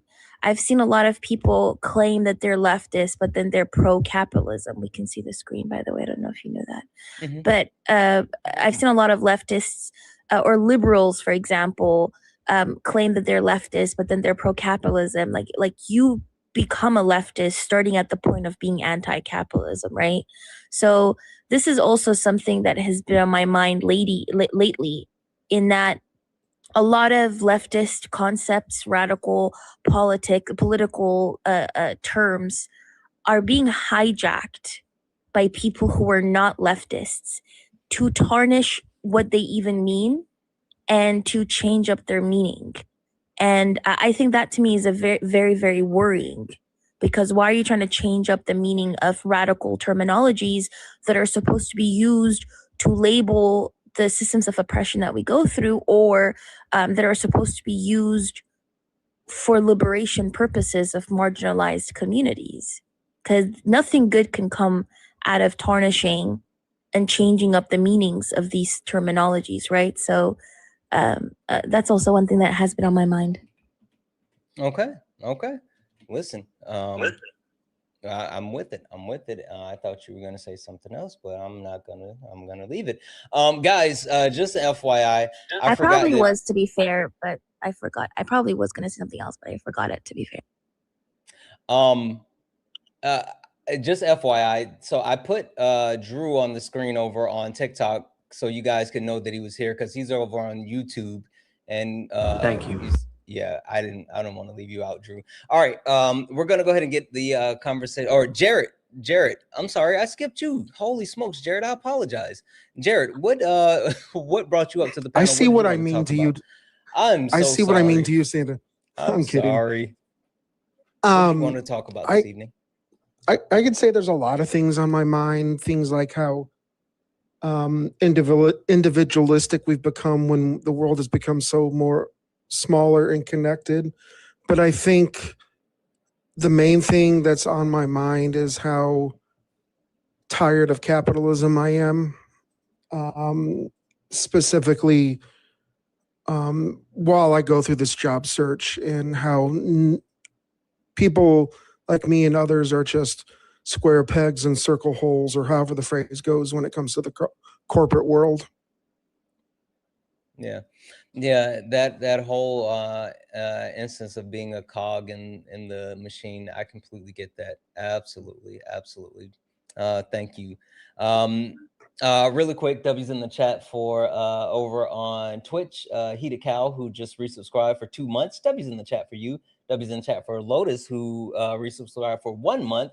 W's in the chat for Corey, who sent $1 for the community garden. Corey always chooses violence. If anyone else would like to support the live, if you want to support what we do here, you can donate Cash App, PayPal, Venmo, pay links and link tree in the bio. Santana speaks for you. If you're over on YouTube, you can send a super chat. I will read that out. Drew, floor is yours. Okay. You go ahead and start off. So thank you for putting me on the TikTok. I feel very included, and I feel like all the time I spent waiting is well worth it. I'm glad you reminded me. Also, guys, if you want to get up here quicker, I know there's a lot of people in the requests on TikTok. There's no line over on YouTube, Twitch, or Instagram. Oh, YouTube's the move. Or actually, there's one other person that's coming up after Drew, but the line's way shorter on the other side. All right. So like I said earlier, I got 2 things. One of them is kind of a general question that I want to hear you elaborate on, because it's something that's been tickling me for a while. So I will say, that would be, so, you know, I've been coming into these streams for a while. I've been listening to you, your ideas, all the wonderful people you have in here. I've been listening to what everybody has to say. I need to know, you know, you have all these ideas about, you know, us getting we need a new constitution. We need to defund the military. We need to remove men leaders. All these things that you stand for, you know, most of it, if not all of it, I completely agree. But my question to you is how and where do we start? That's always a really good question. I think that's something that a lot of people struggle with, because a lot of times you can hear these ideas and you talk about like how do you make them happen? And I'm actually willing to open this up to other people on the panel if you guys want to chime in on this as well. But something that I always say, Drew, is the place that you start is through what we're doing right here, right? A lot of times when it comes to these ideas that we talk about, it's fear that holds people back. It's the fear of the unknown. It's the fear of like, well, I have to give up my privilege, to what Swan said earlier. It's the fear of like, well, if I do this, then we're going to be met with violence or whatever. And getting people to understand that like getting to a newer place is worth getting past that fear. And so for me, my biggest thing is one, bringing that conversation to the forefront and having that conversation, trying to work it out in a public square. And then that's when I lean on people that are way smarter than me. That's when I lean on people like Kobe, Athena. Like Athena is a get it done person. Swan is a get it done person. Solid is a get it done person. And so I feel like we all have certain roles that we have to play within this entire thing. And my role, I always look at myself as kind of like a pipeline for people who may not be ready for the conversation, to get them to the people that actually are ready to do the work. So as far as like how, I would say keep having this conversation and then, move forward from there. Athena, what about you?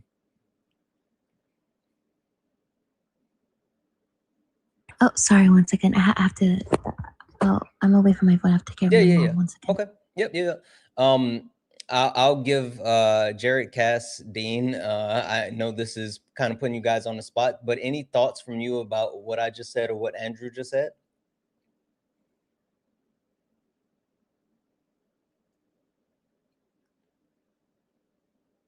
You got a crickets noise or something you want to play? Yeah, I'm just gonna take that as a no. I'm gonna be honest with you. I walked away from my phone for a second. Boo, and tomatoes. I mean, it's tomatoes. a vague question. It's a vague question. My bad. I missed it. I apologize. Oh, good. Don't worry about it. It was just I was giving the panel an opportunity to chime in if they had anything. So, oh, good. Drew. So yeah, that's what I'll say. I'll allow Kobe when she comes back to chime in a little bit more on that. But I think that's like the most important thing is counteracting like the fear of actually doing the work. I always again, if anyone who has been watching me a lot lately understands like the people that I've been platforming, and then also the spaces I've been spending time in. And I'm just gonna say this specifically because this is one person that I really believe in, and that's like Solid, right? And the actual work that he's putting in on his Patreon and the classes that he's teaching, or Sean, or like just all of those people, like the actual work that they're putting in and the actual work that they're doing is something that I want people to pay attention to. And that's why I point people in those directions, because those are the people that I feel like are the real leaders that are going to get these things done. And so that's why, I say that. Solid's okay, Petty. He's not. He's okay. He has a funny voice. All right. You had something else. Yes. So that one was more about you. This one's more about me. Mm-hmm. So I've told you before, that I'm in law enforcement, and that's about 80% truthful. So the honest truth is I don't work for the sheriff's office yet. However, I have been spending the last 5-6 years of my life preparing myself for that career. So I majored criminal justice in high school, did competitions for criminal justice. I'm studying it in college right now with law enforcement as well. So I'll be post-certified in the state of Tennessee and working for my sheriff's office in April of next year. That is my career path. So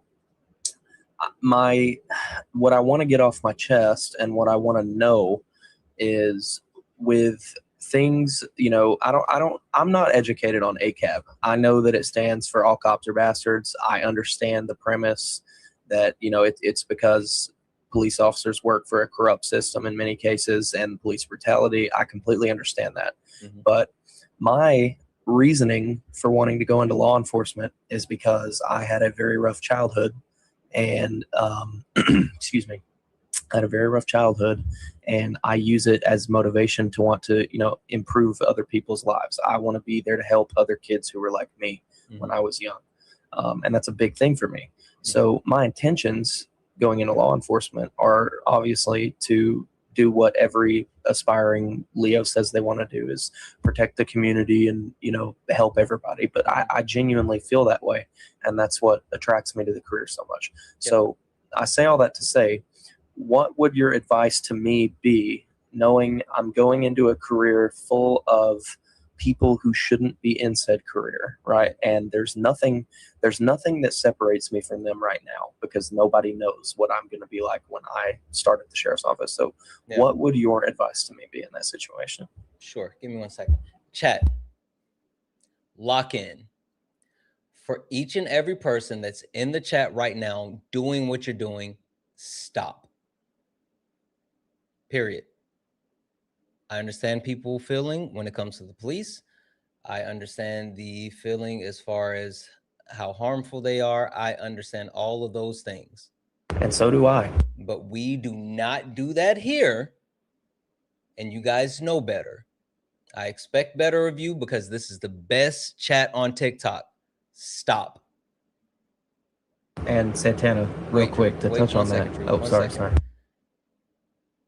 We don't do that. All right.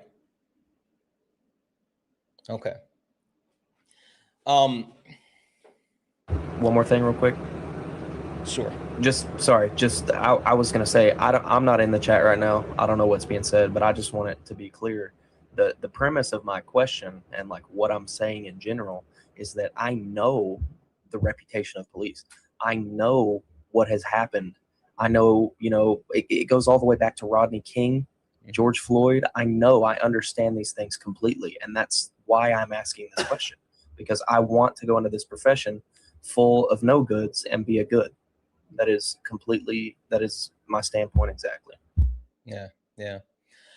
So I'll say this, and Jared, I know that you said that you had something that you wanted to say, and I know that I will also.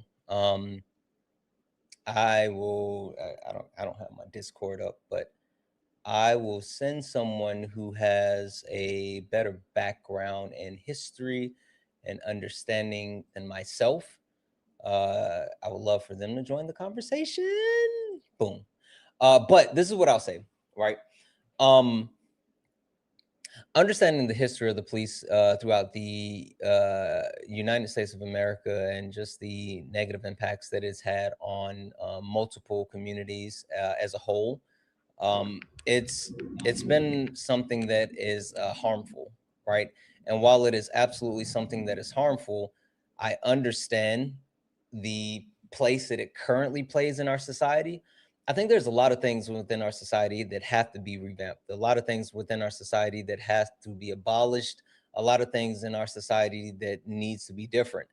I don't necessarily like. It's kind of hard for me from a personal sense. I honestly, I don't have an answer for this. But it's kind of hard for me to say like, oh, you shouldn't be a part of the system at all, when, like, to Athena's point earlier, like, I'm a part of a capitalistic society. Like, I'm not advocating for capitalism, but I live in capitalism, so I engage in capitalism. So it's kind of a hard thing for me to say that.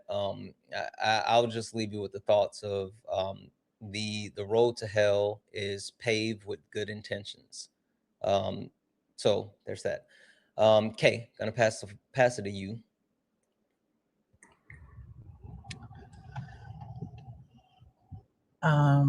I feel like I have to censor what I'm going to say because of the announcement you just made. Exactly. So what exactly? Okay. Find it. Drew, you said. Find it. Drew, you said that it went back to Rodney King and George Floyd. Do you know what it really goes back to? I know it goes back further than that. I understand. No, I'm asking what is your understanding of what it goes back to? I mean, are you talking about police brutality specifically? I'm talking Are you about talking about police. systemic racism? Yeah, the actual creation of I'm talking about police. Oh, police? That goes all the way back to the Bobbies and the Bow Street Runners in London in the 1700s and 1600s. Where does it go back here? Think about the U.S. In the United States? Yeah, what was the premise of the police force in the U.S.? Slave catchers. You know, honestly, I mean, catchers. yeah, They were right. created as slave catchers. The Confederacy, yeah. Okay. So any system built on the mere premise of catching what was considered property is not something that you will ever be the one good one. As a former law enforcement officer, I can tell you the desire to want to do something good. And I can tell you sociology, sociologists, therapists, those help children. I do not know what you plan on doing other than protecting property because the object has never changed.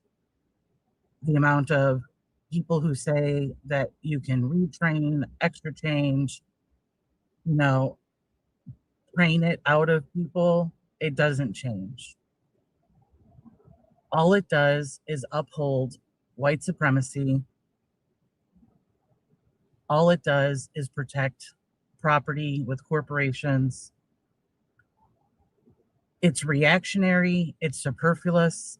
I honestly can't even I can't give you my full take because I'm not allowed. But I can tell you that there are a million other directions to go, even if you have this sunken cost thing going on where you've put all these years into that. If policing wanted to be better and be for the community, it would have been. There's been hundreds of years to have changed things. And I agree. I think it's super important that if your real objective is helping children, that it's not with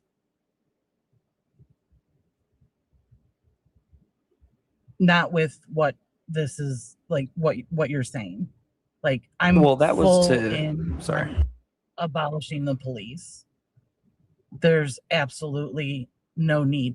There's no need because the Supreme Court found the thing that you want to do isn't part of policing. The thing of protecting children or people isn't part of your job description. So if that's the case, then, and so, I mean,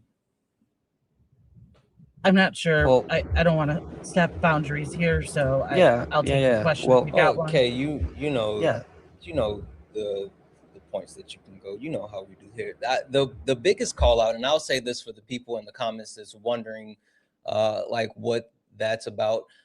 One thing that I try to make sure that I provide here on late nights is an opportunity to have like a open discussion, a peaceful dialogue where people can get their thoughts and communicate in a respectful manner.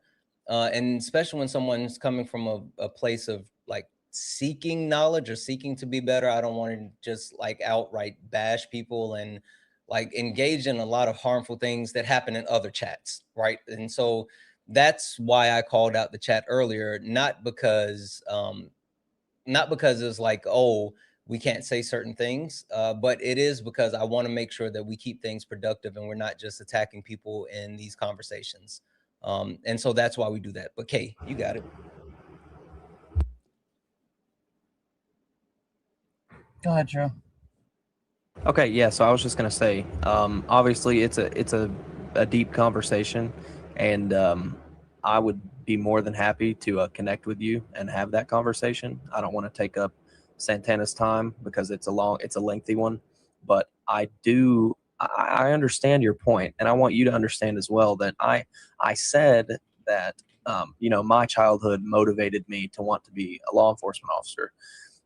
It brought me, it put me in the neighborhood, right? So it made me think about, careers. I thought about being a social worker. I thought about working for like a guidance counselor or a therapist, like you said. And it's not only because of what I experienced as a child that makes me want to go into law enforcement, but it's also just because I feel like I wanted to either join the military or work in law enforcement. I wanted to be a part of, I either wanted to go, in my mind back then, right, defend the Constitution, which now is completely different. And I was getting into that, as in, that's why I chose law enforcement over the military, is because I don't believe in anything that we're fighting for or claim that we're fighting for. So I decided, a couple years ago that I wanted to go into law enforcement. I feel like there's no other career that calls me like it does. And that's just really what I want to do.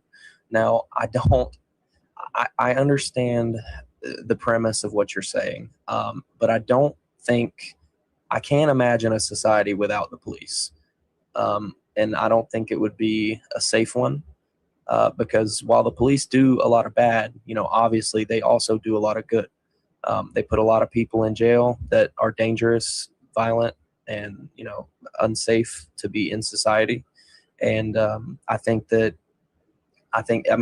it's necessary. It's if you have a society without law enforcement, with no disregard the laws, but without law enforcement and the laws specifically designed to keep you safe, like traffic laws, in some places curfew laws, gun control, things like you have the ATF. That's a form of law enforcement. You have the FBI. That's a form of investigatory law enforcement that goes and investigates crime that is designed to keep you safe. Pause. Yeah. Go ahead. I don't think anyone in here needs a listing of different departments and different, we don't need an education on the police. I think you might need the I'm just trying to explain the necessity. Hold on for a second, Andrew. Hold on for a second. Please let Kate finish. Right. And what I'm saying is the people who are here, we don't need a lesson on whether or not the police are functional or good or bad or what they do, because everyone should have a very good understanding. And I think it's you that is a slightly misguided, because you want to keep talking about how, without them, things would crumble. And honestly, it would be actually, okay, I'm gonna stop there. If you want to connect offline, you can DM me on Discord, same name as here, and which is K Siobhan, Siobhan. And so you can send me a message, we can connect and talk. But I appreciate the fact, just like everyone, but with you saying that the two callings you had were the military or the police, that needs some introspection, because those two things are equally volatile, and they both are in a place of wanting control over situations. And so I would just, if you want to connect offline, that's great. I'd like everyone else on the panel to have some time to talk, because it was supposed to be kind of like a one question type of thing and move along. And we have a lot of people request. Of course, and I agree, but I just want it to be understood mutually. I came up here to have a conversation, okay? And at the end of the day, I feel like that's what went on here.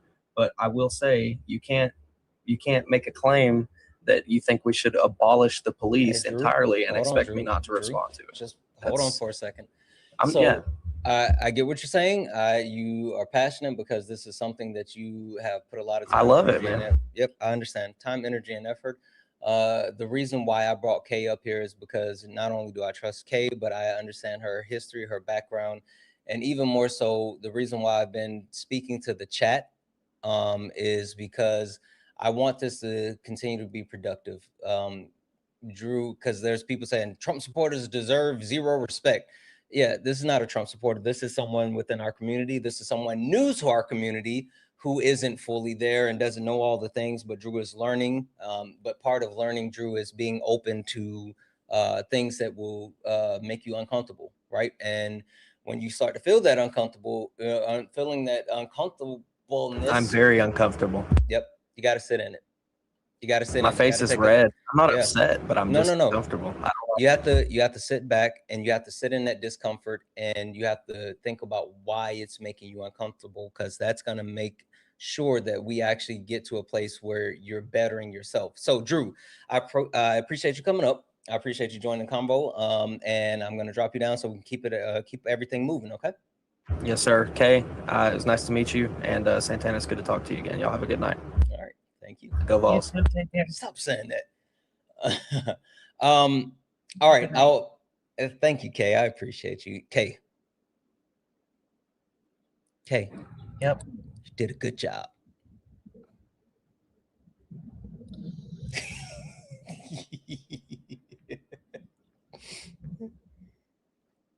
Thank you, Kay. All right. Athena, you said you had something you wanted to say, and then I'm gonna go ahead and wrap the other people back in. Oh yeah, I was just gonna say with regards to the previous topic. Sorry, I'm back. By the way, I had to go away for a bit. But I was gonna say, people need to stop pretending as if law enforcement is about enforcing the quote unquote law. It has never been about law and order, because if it truly is, a bunch of child rapists wouldn't have been roaming around. Like when we look through not only the e-files, but there are a lot of laws that have been broken by the powerful, and they continue to get away with it. So if the law doesn't apply to certain groups of people, and they can get away with war crimes, they can get away with G-side, they can get away with unaliving people, raping people, then I don't understand what law enforcement is about. I mean, there are war criminals that on regular basis come to go to the U.S. and they don't get held accountable.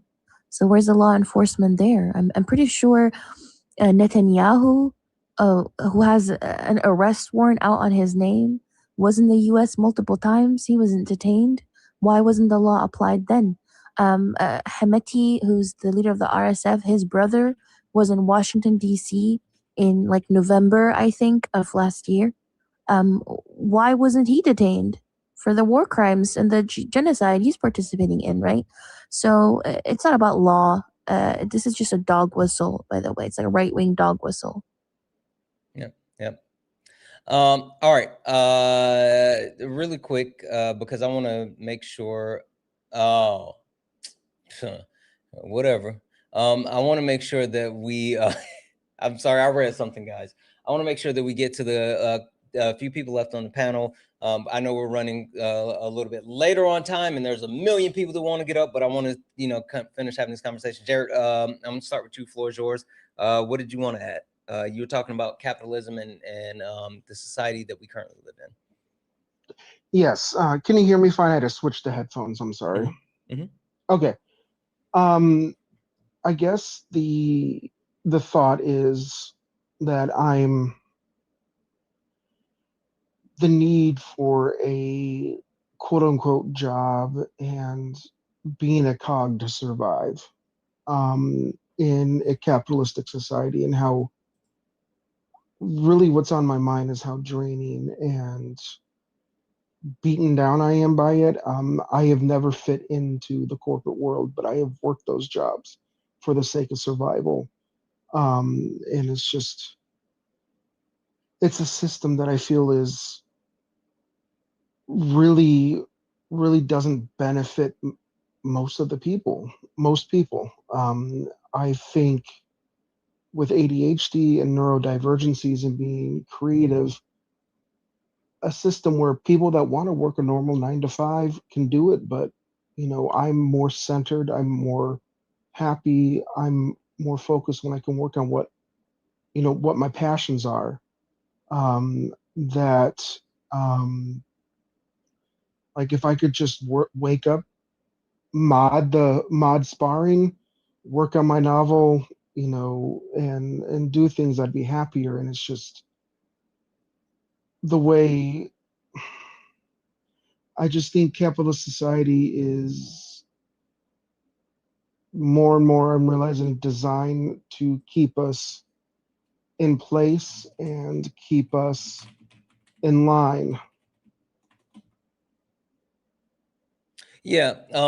So I'll say this, Jared. I think that's a reality that a lot of people come to, and I know for me personally, being within like corporate America and doing that entire thing, um, it's always been something that I've struggled with as well, as far as having a passion. And for a lot of people, their passion is not always within their job or within their career. It could be Nope. within their family or their hobbies or things like that. And the thing that like we really have to focus on, because while capitalism may not be the point where we want to actually, we might not be advocating for capitalism. Unfortunately, we still all have to engage in capitalism, right? We At this point, we Yeah. can't just stop paying bills. We can't just be self-sufficient or things like that. And so the only thing that I would say in that moment as of right now is to like find something that is going to bring you peace and happiness as we try to make it through this way in life. Also prepare yourself for revolution because Hell revolution yeah. is necessary, but also like find some type of peace and happiness in the things that you do have. um, I think there are so many people that have the right understanding and perspective, and uh, the reason why we build community is to help each other and prepare for when things are rough. And you're here, you're in our community, and like that's what it's here for. No, that's in trying to think of the way to phrase this. It's it's been hard to find that balance, and I think, and you hit the nail on the head with the fact that through community you can learn and understand and find your place. Um, and that's what this community has provided, at least me and others. It's just, dude, it's Yeah, yeah. when I'm sorry, I didn't mean to carry the conversation on. I know there's a No, no, lot to get you're through. good. You're good. I was just gonna say, like I get exactly where you're coming from, and like I think that's one of the best things about being able to share communities with share community with other people is like growing together and seeing other people grow. And Jared, the growth I've seen in you has been like awesome. And so like I think I that's a appreciate that. good thing. And like you gotta firmly ground yourself in something that you think is a positive, and make sure that you're grounding yourself every day in that positive. That's really important. Yeah, and you and Kay and so many others in this community have helped me kind of redirect um, that me with that. I will. I've had a lot of conversations with y'all and with he's in the chat, but Zay, just about finding our way in a system that doesn't want us to find our way. Yeah, And but yeah, you make good points. absolutely, absolutely. All right, Jared, I'm gonna swap you out. Okay. You're fine, man. I'll be All right. listening. Perfect. Perfect. Thank you. Bye bye. Debbie's in the chat for Caroline, who sent a $4 donation saying, hey Santana, I know I haven't been around in a while. Don't worry, I haven't either. I've been gone for like a week. But can I maybe join tomorrow? Of course you can, because I've found some things out that I really want to share. Yeah, absolutely, absolutely. If I don't get you in, you know for a fact that you have the ability to come back. It's just there's been so many people requesting, and I've been trying to get people in and out. And so please, and this is not just for Caroline, for anyone that's listening right now that I have not had an opportunity to get in here, please do not take that as like a slight or like I don't want you guys to be here or anything like that. It's literally, there's so many people in, and I'm trying to actually make sure that people get an opportunity to speak, and that's all it is. So I apologize if I don't get you up tonight, but this is the first night of 4 nights. So if you don't get in tonight, I promise you I'll try to get you in tomorrow or at some other point. Cass, all right. Floor is yours. I know that you wanted to kind of talk about what we were talking. Oh, wait, sorry. W's in the chat for Drew. I'm sorry, Daniel. Dylan sent a $2 donation saying, can you ask Drew if he wants to make a difference in his career, find a way to get into law school. That way he can fight against the oppressor, as a public defender. Actually, law school, that's definitely something. That was in chat for Dylan. Thank you. All right, Cass, sorry, floor is yours. You wanted to bring it back to a conversation that we were having earlier as far as like marginalized communities, speaking up versus speaking over. What did you want to add to that? Yes, I appreciate it. And I really do appreciate the space to speak, because what I have to say is really important to me. I'm a trans man myself, although privileged at that because I present as a cis white male in society. I think that it is important for cis people to stand up for my community, the trans community. But I think that speaking to members of that community prior to any actions or conversations must happen. And that was not done in this case particularly. That way you can get those perspectives from the people in that community in an attempt to prevent further harm. And had members of the trans community been spoken to prior to this debate, we would have firmly advised against it. I think that debate can be tactful, but platforming somebody as controversial as this individual was in fact harmful to the trans community, not even neutral, I think harmful. It's not a question, again, of if cis people should stand up for us, but particularly these two individuals, because this trans person is arguably the least progressive trans person that you could talk to. People bring her up when they call us P3DOs and predators, and I've had it happen to me hundreds of times because she's weaponized against us. This trans person knows that they're harmful, and they continue to do it, whether it be for financial gain or for clicks. It's a performance for them, and we know that. And I think that we treat them as a troll, unfortunately, and we want to starve them out. So platforming them in front of 20,000 people was feeding them. So let me Cass, let me hop in and stop you for a second, because a couple of things. One thing that I don't like to do is talk about other creators, spaces, or places for conversation. So that's something I don't do, not here on my panel and not in my Discord. Number two, one thing that I don't want to do is actually have these conversations and like censor myself. So I want to make sure that the people that are having the conversation are the people that should be having a conversation. And so what I think would be best at this moment is do this. Give me a second here. Covey, Dean, I'm going to drop you guys, okay? That's okay? Okay. All right. Wait, no, I need to talk to Athena. Well, she can come back, Sean. Just wait. Okay. Hi, Please. Sean. Hi, Athena. All right. Okay, bye. Yep. Dean, I'm going to drop you down as well. I'm sorry. You can come back, but I'm going to drop you for now.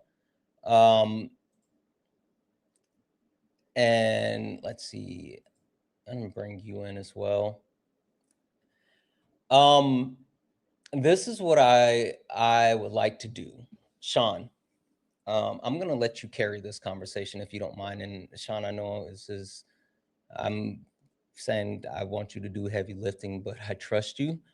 I'm going to let you guide the conversation, and you can take the conversation wherever you want to take it, especially when it comes to the community. But overall, I think the one thing that I will make sure that I say is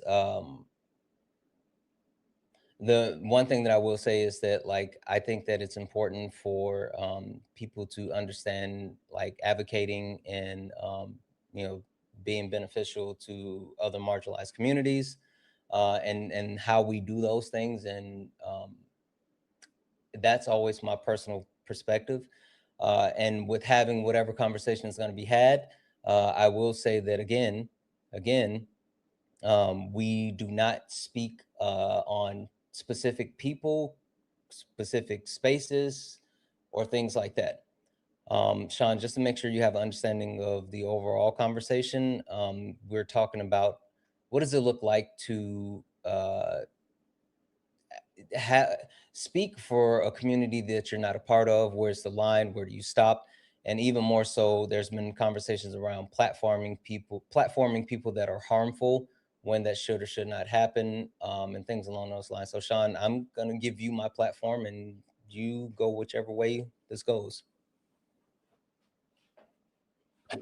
I'm just going to start off with asking what happened.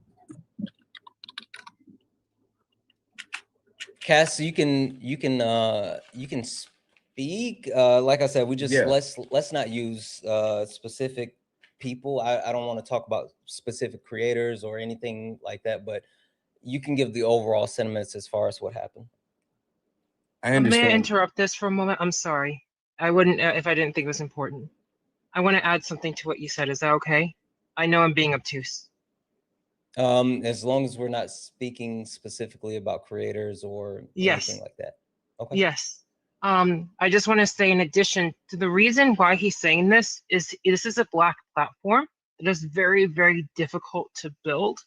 And we know that these algorithms are unkind and actually very troublesome, to put it politely. And so where you may feel you're addressing justice, if you're at the sacrifice of sacrificing Black spaces with the algorithm and causing more trouble or community and racial bias and how communities can attack, you need to be mindful that while you are in a place of marginalization, you do not navigate anti-Blackness. And what has been cultivated here is very intense labor. So I need you to navigate whatever you're going to navigate. I'm curious to hear because I have no idea what you're talking about. But the reason he has to be cautious is for reasons that I don't think you're showing consideration for yet. Thank you. Also, I'll say this, and people who know me know this. I have a lot of friends in multiple spaces. And so I'll just leave it at that. I have friends all across the app, all across the spectrum, people that I have personal relationships with. And so, yeah, there's that. Anyway, Sean, floor's yours. Yeah, I would start off the conversation because I didn't see any conversations. And I just want to know what happened. I apologize for crossing your boundary. This is my first time in your live. My only goal is to speak, is to call out harm that I felt towards the trans community. And I don't think I can answer what happened without getting specific. So I don't think that I should say what happened then. Well, there was a content creator that talked to another content creator, but just say what the issue was. My issue is that I do not feel that it was tactful or at all helpful to progressing the trans community or the acceptance of trans people. And I wanted to highlight that harm and speak on other ways that maybe cis people could help trans people and help the trans community move forward. Okay. What was the I didn't see the conversation at all. So what was the issue with it? Like was it performative? Was there not good points being made? I believe it was performative, but again, I do want to respect Santana's boundary. So I trust Sean okay. with my platform. So again, that's why I said Sean can take this wherever they wanted to. Like if Sean is saying, like if Sean's guiding the conversation, I trust Sean. So yeah. And I don't believe I mentioned any names. I apologize. I won't moving forward. If I can, I will happily just say, how I feel that people can help the trans community. I think, like others had mentioned previously, community building, mutual aid, mobilizing communities against anti-trans legislation. There's about 800, 900 bills sitting there right now that we could be calling. And I know it's not much, but little things like that. I think that those are ways that you can help us. I don't think that debating in and of itself is helpful. I think it needs to be accompanied with community work. Okay. So wait, I just because I just want to focus on the harm that was done. This was so a person was debating a transphobe. Not a transphobe, a controversial trans creator. And How are they controversial? If I listen, listen. I feel like I'm in a tough spot because I was asked not to say names.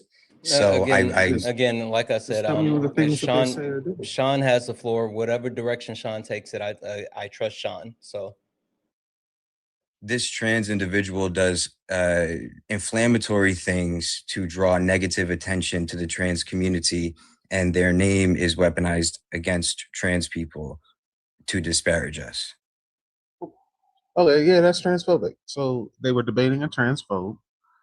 What happened while they were debating the transphobe? If you mean like transphobe, like a trans person with internalized transphobia? Yeah, sure. Yeah, because the individual is trans, and it's my point is Just that because you're trans does not mean you can't be a transphobe. I don't want to step on this. I just want to know what happened in the debate. it's the fact that the debate happened, period. That's the harm that I was trying to highlight. And how I don't think that that is the way to be helping the trans community. And I was gonna, and like I said, community building, mutual aid, educating people on sociology, neurology, what it means to be trans, just humanizing trans people. I do not believe that a debate of this nature is at all beneficial. Okay. I don't understand why. Because anybody who didn't know them prior to that conversation now does. Anybody who already knew them should have already seen what they're about, know that they're inflammatory, know that they're harmful, and the individual is not going to change their actions simply because a cis man told them so.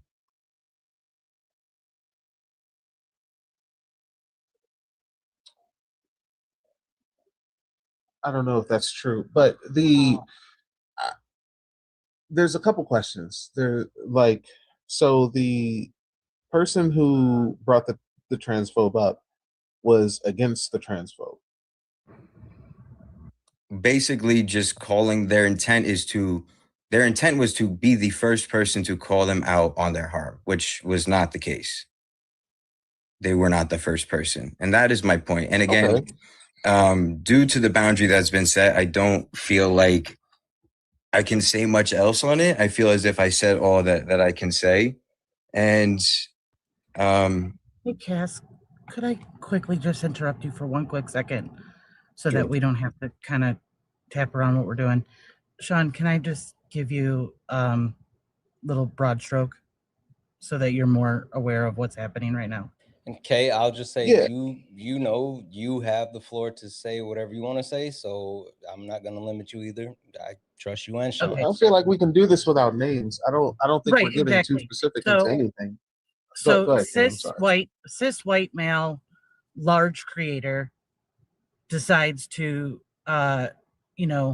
bring up another large creator who is trans, proceeds to have debate that trans woman is harmful in the eyes of the trans community, and was like perpetrated more harm during that time, while large white cis creator kept on and didn't like bring in anyone, didn't do anything.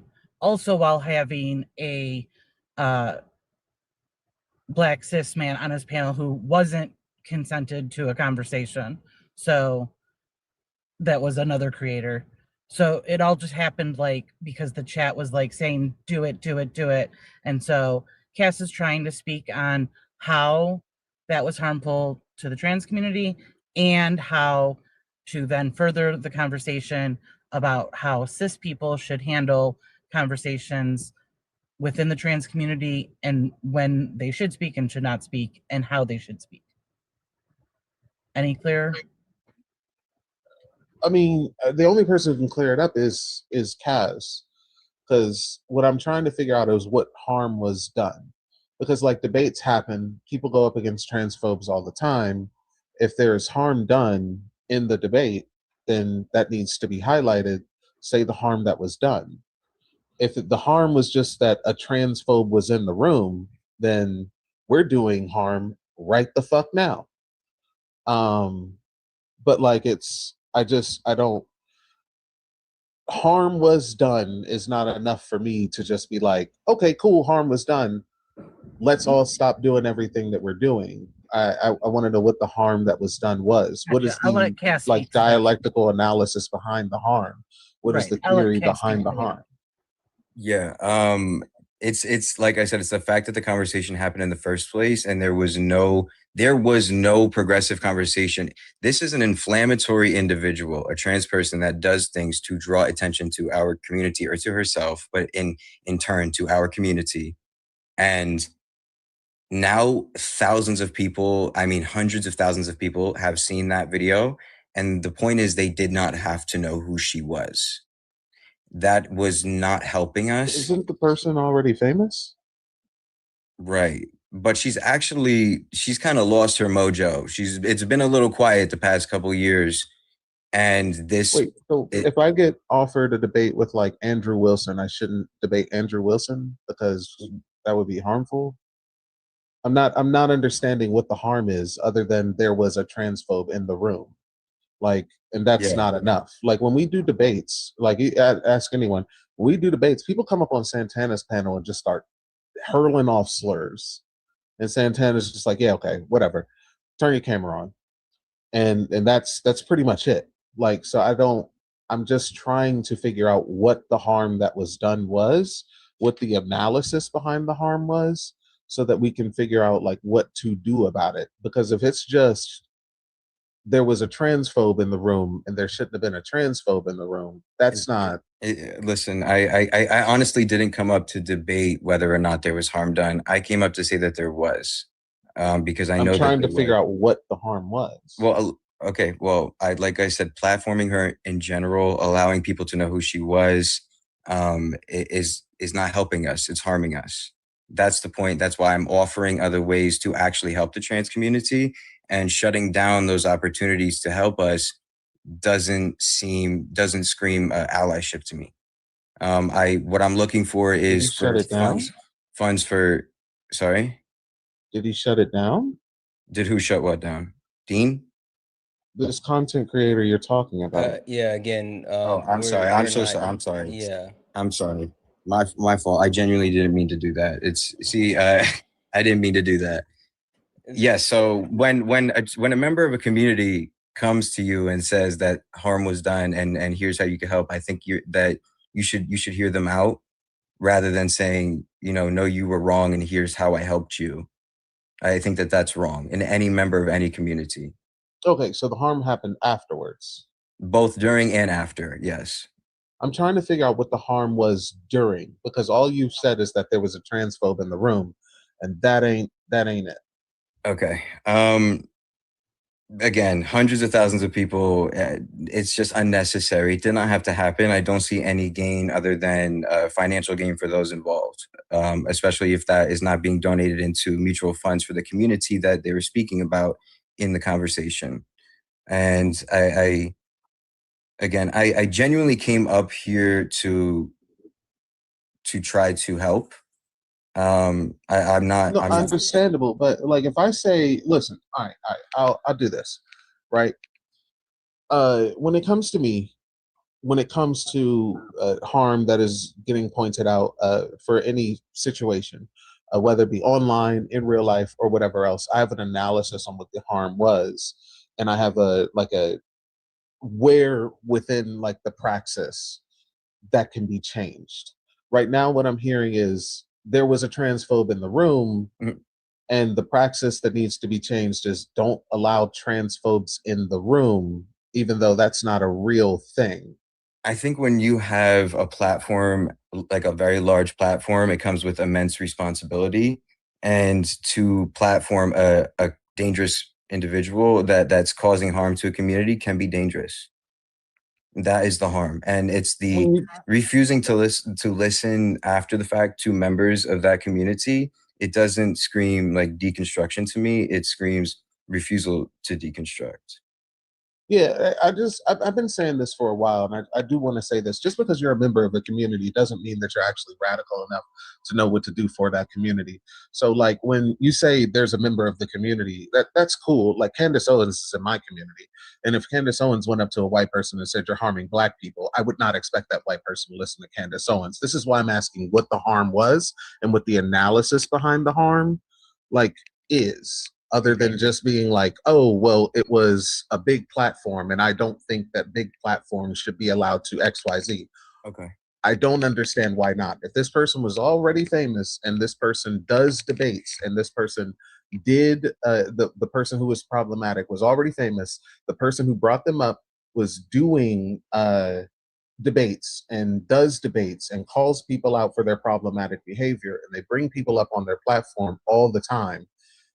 I don't understand why in this situation it would be different. I don't understand why in this situation, like the educational violence would not apply unless there was something said by the person whose platform it was that was transphobic or against trans people, or bad arguments were made, or they lost the debate. Like, I don't understand. So I just want to say, so allyship again, because I'm seeing, I saw a comment, I'm trying not to read the comments, but it said about alienating allies. The thing is, it's not allyship. And that's what I'm trying to point out here, is that we know sometimes people can think that they are being beneficial to a community. That doesn't mean that they necessarily are. You have to look at the impact of way the pros and the cons. I see no pros, because again, the content of the conversation it's not sociological. It's not about the brain. It's not about what it is to be trans or humanizing the trans community. It was a cis man telling a trans woman that what they are doing is harmful and that they should stop. When again, thousands of trans people have told her this before. She chooses not to listen. And it's no, you didn't get any closer to the goal. So my goal as a member of the trans community, not the spokesperson, again, because we all disagree on things, is to provide ways that cis people can help the trans community. And also saying that I'm not the spokesperson, it's also not okay to only validate certain voices in the community if they hold you accountable. Like you can't validify. I'm not saying you, I'm sorry. I just mean one. Like one cannot say this trans person is right because they're not holding me accountable and this one is wrong, or any member of a community. You have to take into consideration every voice. And it's not fair for mine or anybody else's, because I'm not alone in this position, to be dismissed simply because we're calling for a little bit of accountability and a change. Really quick, Sean, I know Zara wants to get in on the conversation as well. I just want to make sure we don't forget about them. Okay, what I'm trying to figure out is what the accountability exactly is being held for. And the only answer that I'm getting is they put someone who's a transphobe on their platform. Okay. Which, I think that I have gotten as far as I can. I've said what I wanted to say. I do appreciate you allowing me up. I did see Eli in the comments. He's also involved if you want to bring him up and he can give his piece. I do appreciate hold for 2 seconds though. I mean, because Yeah. I don't know. You don't have to cut the comments off, by the way. Yeah, again, not my call, but like I hear you. Zara, was there something that you wanted to say to Cass? Again, I know there was a conversation. Yes, give me a minute though. Yeah. Really quickly, what I will say is, while the comments are off at the moment, the reason why the comments went off is because one, this is a conversation that is being held by specific people. That's why I'm sitting back here and not saying anything. I'm allowing the conversation to be hosted by someone that I trust with my platform. And so I'm going to allow that conversation to happen. I'm going to allow the people that are a part of the community to have this conversation. I want that to be something that occurs. But what I will also say is that if you are in the chat and you're engaging in any type of harmful rhetoric, if you're calling out specific creators' names, if you're spamming to let someone up or do this or do that, thinking that you can make demands, then no, just no. So please, if you're gonna be here, be respectful, keep it in the guardrails, and like just stop. Period. Zara.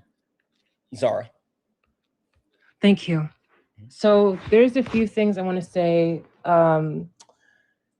about this that go different directions. So first of all, again, I don't know the totality of the situation, but I do agree with the fact that there can be people who represent bad politics or bad conduct that can affect how a group is perceived.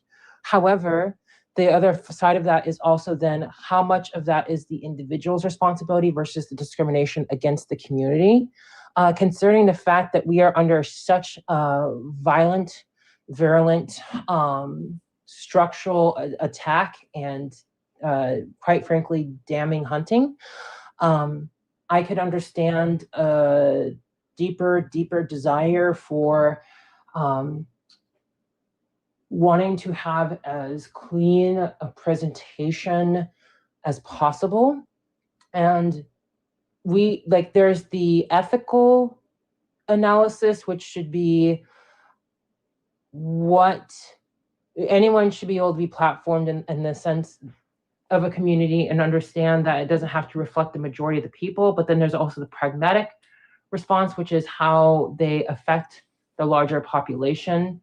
Is this a video? Like, I'm trying to understand more. Is this a person or a video exchange that was hosted on this platform, Santana's platform cast? Like, I'm trying to get understanding this. How does this connect to Santana? It was a debate that occurred in another space, and we're just like this is late nights, and this week I'm letting people come up within my community. Oh, so this has nothing to do with you whatsoever? I will say, listen, the only reason that I came in here before when like I was here an hour and a half ago and I heard a little bit of conversation about cis and trans people. So I didn't think I was going to be I was the first one bringing it up. Again, my intentions are good. I'm not trying to disrespect anybody. I am genuinely concerned you're fine. Hold on. Let me hop in, Cass. So I'll say this. The reason for these conversations that we're having this week on late nights is for people to talk about the things that are important to them, things that are happening. And I've said this, that's why, like, if you look at the background, I have current global events, right? Which I'm talking about things that are happening in the US, things that are happening all around the world. I have what's on your mind, meaning like there's different things that are happening on and off social media, things that people are worried about, like any and everything. I have like late night topics and ideas. I want to hear from people as far as things that they want to talk about on late nights, because here on late nights, we do, Zara, you know how we do on late nights. We have actual panel discussions and different topics. And so that's what this is. This is just an open forum for anyone to bring anything that they want to actually talk about, questions, things like that. And so the thing that people have been talking about is the most recent interaction that occurred where, there's a lot of back and forth as far as who feels what or what happened or whatever the case may be. But the overall interaction as far as like what occurred wasn't on my platform. But it came here because people are talking about other things, and this is just a space for people to talk this week. Yeah, well, I would like to keep saying more because I didn't get to say more. Yeah. So I must admit I'm not thrilled with how Cass was being spoken to. I also don't agree with everything Cass is saying. I do agree if there is identification of harm. The level of scrutiny and seeing what that harm was is something I don't like this impression I'm getting in terms of how to ask Cass. But at the same time, I also don't like some of the things, Cass, you're saying in terms of this Black space trying to moderate itself. I think a Black space is very mindful in how to moderate itself and how it has to survive these algorithms that are keenly tuned against us. So again, I'm kind of actually across the board not thrilled on both sides of this. I think that the question going forward is, how do you progress forward? So other than not mentioning this, sorry, what's the laughter for? it's really strange to me that like when someone says I don't like the things that are happening, when the things that are happening is trying to identify the harm and what the analysis behind the harm is, but then saying how do we move forward without knowing what the harm is, because you can't do that without knowing what the harm is. So it just sounds performative. But keep going. Well, I feel like I understand what Cass is saying. All right, what is Cass saying? Maybe you can explain it to me. What I'm taking in is that there is someone who has, I don't know the conduct of this person, but has problematic aspects of their conduct that must be egregious enough to the character for someone to be willing to stand this long and have this long conversation about it. And obviously it has a negative impact on the rest of us that are trans. What is the negative impact is what I'm asking for. Right, I'm not but asking for the obfuscation of saying what the harm is absolutely crazy. And I've given examples of things that would be harmful. Did he speak over the trans community and say wrong things about the trans community? Did he lose the debate? Did he say bad points about the trans community? You're not telling me what it is. You're just saying, well, harm was done. And then when I go, what's the harm? You do a long roundabout thing of saying, well, you know, harm was done and it was identified. And I go, cool. If it was identified, what was it? Well, you know, some harm was done. Cool. That's awesome. What was the harm? And then the harm that I'm getting from is not harm. Like having an op that a person doesn't like isn't harm. Like when you say a person had an op that I don't like and they do debates, that's not harm. That's just you not liking the op. TikTok is not a safe place. We say this all the time. And when you have an op that a person doesn't like, cool. But if you're saying bad points or you're doing something like saying like, this is what's best for the trans community and you're not trans, that's cool. Or you're monetizing, simply doing this simply to monetize or do whatever, then that's cool. Say that then. But like, I'm not hearing Sean. that. What I'm hearing is there was an op that I don't like. That's not a real reason. That's not harm. That's a debate platform. So I will say, wait 1 second. Really quick, Kay, if you could check your Discord for me. I just sent you something, and I want to make sure you see that, just in case you're not looking. Take a look at your Discord. Also, really quickly, guys, please show everybody up here on the panel some love. Show Cass some love. So show Sean some love. Show Zara some love. Just appreciate each and every person that's up here, because the conversation that's being had is not a easy conversation in a lot of ways. It is an important conversation in a lot of ways. So please, while these people are up here, having this conversation, please make sure that we are allowing these people to, or showing them love and appreciation. Like, period. Show everybody up here some love. All right. So this is what I'm going to say. I agree with Sean. And I do think it's kind of unfair to have this conversation with one hand tied behind your back. I get that. And while I don't like speaking on other people, other spaces, blah, blah, blah, blah, blah, I do think in order to have this conversation, if you guys want to actually have this conversation, then you can have the conversation. I'll lay out the conversation as it was, and then we can go from there. Just FYI, I've checked across a couple of different people and verified that we're G to G in order to have this conversation, and so I'm just going to put it all out there. So what happened, Sean, was Dean was live, and he was debating someone, and someone was trying to actually bash transgender people, and then try to bring up a transgender creator by the name of Lily Tino. And so Dean made a comment, was like, no, she's not a great example for transgender people. She's someone who has actively harmed the community, and I don't think that she should do the things that she did, right? And then from that point, Lily Tino, apparently someone sent the message to Lily Tino. Lily Tino came in, and at that point requested up. Dean saw the person in the request and didn't immediately let the person up. but said like, hey, the person is in the request chat. Should we let this person up and have a conversation? I don't think this person is here for a debate because we don't really debate those type of things. And so I don't even know if I should let this person up. And so he put up a poll. The comments on YouTube and TikTok said, yes, let the person up. So Dean let the person up.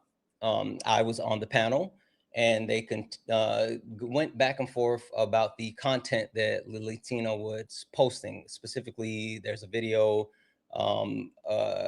about like Disneyland or something, but the way that they were portraying, like, I don't know the content as far as the video or whatever, but apparently there's like some really harmful video that was filmed at Disneyland where kids were around.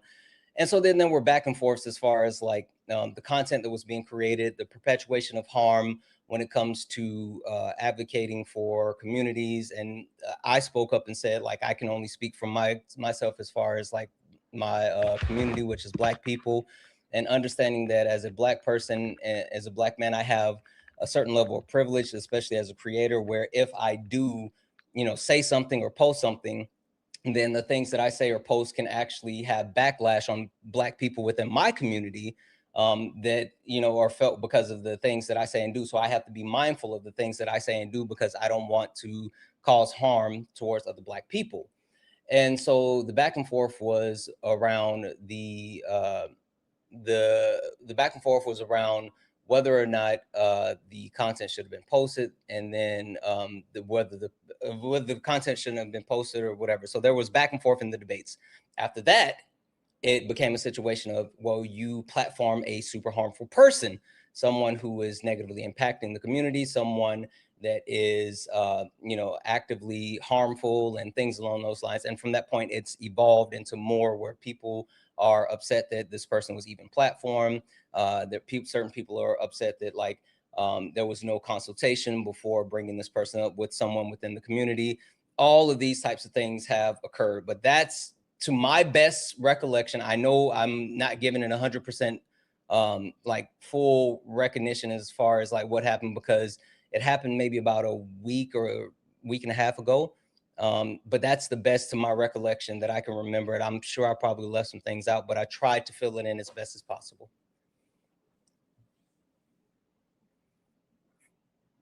Okay. Is that, to the recollection of everyone, is that a good synopsis? Yes. And if I'm so Dean, may I say all names? Yeah, we're here. We're here. Okay. So Dean Withers has been on this app for years, right? I spoke to Dean 2 years ago because, he debates MAGAs. So they come up and oftentimes will say transphobic things, disgusting, vile things about trans people. And he would say, I can't really talk about T people, and would drop them down, right? So these things would get platformed, but not much of a rebuttal. I requested up one time. He let me up. I said, hey, nice to meet you. And I think you should have trans people up here to rebuttal those sorts of things. And he told me, I can't really talk about trans people. And I was a little confused because I don't really understand why not. So I am not familiar with any previous advocacy for the trans community prior to this conversation. And I am particularly bothered that out of all trans people to platform, it was Lily Tino, the person who, again, whose name is weaponized against trans people every day, alongside comments like P3DO and Predator and the most dehumanizing rhetoric. I don't understand how they were able to talk about SRS, sexual reassignment surgery, and all the while he wasn't able to talk about trans people. So it's that makes sense. Encased with the fact that he did not converse with a single trans person prior to letting her up. He should have talked to somebody, and we would have said, yeah, don't do that. Don't do that. It's not cool. And there's so many other ways that you could do it. I have dozens of trans friends that I could have hooked him up with to teach his audience about sociology and neurology and all the things that make us who we are. That is what we need for our community. So I was particularly bothered, and I addressed him about it. And rather than listening to me and saying, I hear you, I'm going to do better, he said, no, you're wrong. You can't speak for the trans community. And again, I don't speak for the entirety of the trans community. But if I don't speak for them, then neither does he, because he's cis. So I don't, that didn't make sense for me. It felt incredibly disrespectful. I felt disrespected, on top of the financial profit, the lack of mutual aid. He's continuously profiting off of this conversation that is exploiting the transgender community, again, with hundreds of thousands of views. And I would like to see that money go to Black trans women. That's where I would like to see that money go to. That makes more sense. Like what I was hearing you say earlier, and what I'm going to tell you this, what I was hearing you say earlier was that he gave a platform to a trans person who is transphobic, which is that debate platforms do that all the time. But if the issue is he does not platform trans people at all, and the first trans person he decides to platform after he told multiple trans people he cannot platform them was this transphobe, that is an issue. That makes a lot of sense. That is harm done to the trans community. So thank you for telling me that. Can I say one thing, Sean? Go ahead. One thing that I do want to add is a little bit of understanding is when it comes to what certain people can or can't talk about, because I know there's a little bit of confusion as far as like saying, why would he say that he can't talk about it, or why would he wouldn't say it, or whatever. The one thing that I try to call out in my space all the time, and I tell people, don't report. And Sean, you know this, like when people start reporting the people that's on our panels, those flags hit us. And so the one thing that I will say is when people start mass reporting people who engage in like harmful rhetoric to other communities, it ends up hitting the other, like the actual host live, and it'll take the live down. So there's a lot of that happens as well. That's just a little bit of back end understanding for people on TikTok. That's why when people come up here and they start slurring at me and saying the N word and all this other stuff, I tell people all the time, don't report. Let me handle it. Let the people on the conversation have the conversations. And a lot of people don't understand that like reporting does more harm to the platform than the actual person individually. So that's one thing that I'll call out.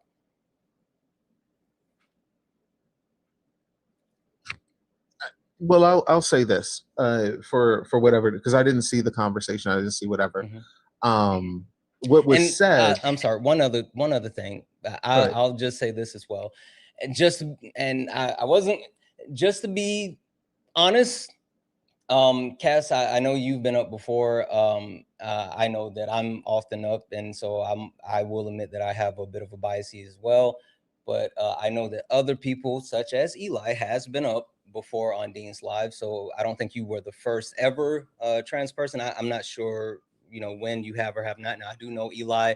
He has his own thing, and like the fact that he's not sharing spaces anymore and all this other stuff. I understand that situation, but at certain times Eli has been up, so there's that too. So anyway, go ahead, Sean. No, that I do know that, and just to clear it up, I was not saying that I was the first, and I am aware that Eli has been up there for, as far as I know, like little bits and segments, right? Like when somebody mentions the trans community, and that I can acknowledge, and I'm not going to lie about that. I know that.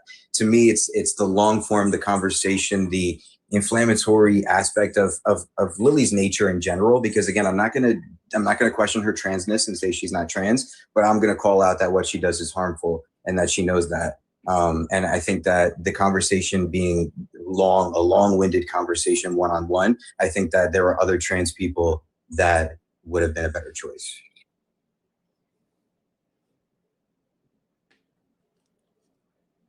Can I speak now? I've been waiting and getting talked over. So it sounds like it was almost like a Jerry Springer level exploitation of someone that has been deeply harmful in these. I don't know the full details, but it sounds like she's been extremely inappropriate, if not, do I say predatory in her conduct outside the platform? Yes.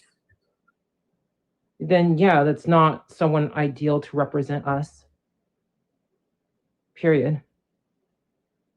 Well, I think he said that, like Dean said that part. The issue was with the platforming of this person, especially over other trans people.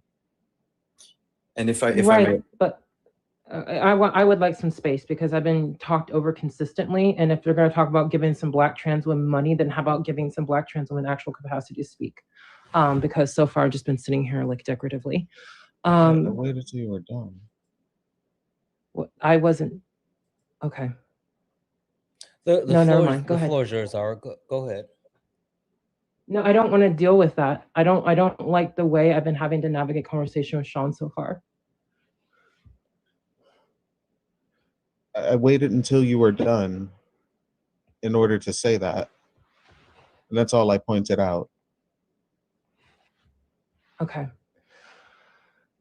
So I got a sense, without knowing these details, I got a sense of what this is what casts are trying to. Sorry, I'm getting distracted by the comments. Trying to present. When Cass was not able to speak, Cass, he, him, right? Or what pronouns? Yes, he, him. Thank you. When he's trying to speak on this seemed apparent to me. Now, I didn't know all the details, but again, if he's coming up here at this length to go at this length of conversation, though obviously I would need to have looked more further myself, but I would have some basic trust about this if he's going to go at this length to communicate it. I just think the scrutiny was really intense. I don't give a fuck. And not conductive, like not. I don't care. Why would I give a fuck about who you trust and who you what you would think? Again, I was asking about what the harm that was done and what the analysis was. And when I heard about the harm that was done, I said it made perfect sense. I don't understand what the fuck your issue is with me right now. Like, I waited until you were done speaking, and now you're saying that the scrutiny that I was giving Cass, and maybe Cass was too nervous to say too many details because the boundaries that were set before, and sorry about that, Cass, but I wanted to get to the bottom of what it was because there are people who don't have these, like, no, you don't got to cut off the comments, cut them joints back on, let it rock. Let 100 flowers blossom in this motherfucker. Hold up. Where's that? I can't cut the comments back on. Santana, cut the comments back on. I don't know how to turn them off or on. I'm not gonna hold you. I can try to figure it out, but you know that's. Give me a second. I don't. My moderator settings don't say that. I can make a poll. I can see the guest request, but I can't cut the comments back on. That's crazy. But anyway, no, let him cut them back on. Super mod. I don't understand why this would matter to me. I don't understand why your level of trust would matter to me when I need certain clarifications for myself to figure out what the harm that was done to my own community. I don't understand why I would give a fuck about what you think about that. I wish you would not speak to me this way, first of all. Secondly, I don't care. I'm okay. I don't really see the capacity to communicate to someone like this.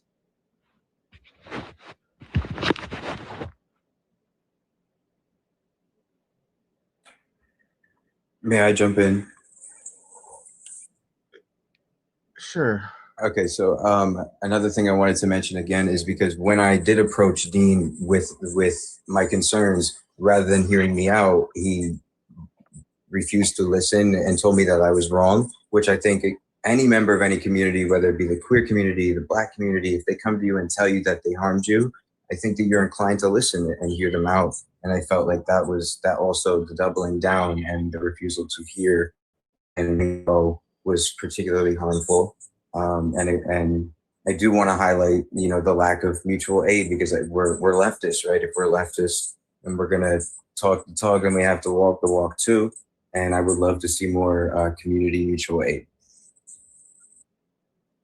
No, I agree with that. That's what you came to him with, like, what you told me. You haven't really been platforming trans people before. I actually got a couple DMs that said a couple things that corresponded to what you said and whatever else. And if that is what you came to him with, yeah, I said that's an issue. That's absolutely an issue, 100%.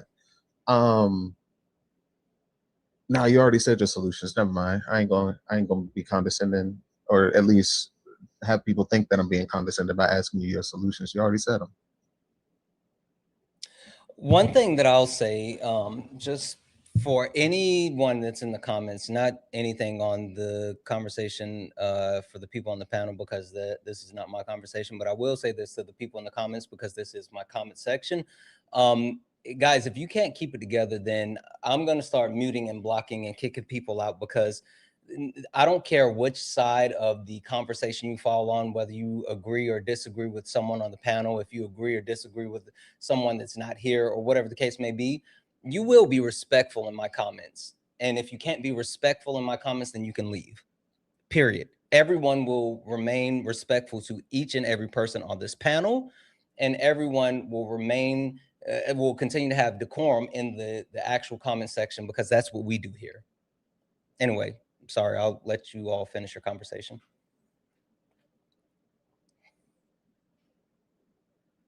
Yeah, I again, I really appreciate the space to speak. One more thing I wanted to say. I'm sorry, my thoughts are all over and I'm losing them, but there is a sense of grandiosity that I felt expressed from Dean for him to believe that he would be able to get through to Lily, that he was able to do something that no trans person could ever do.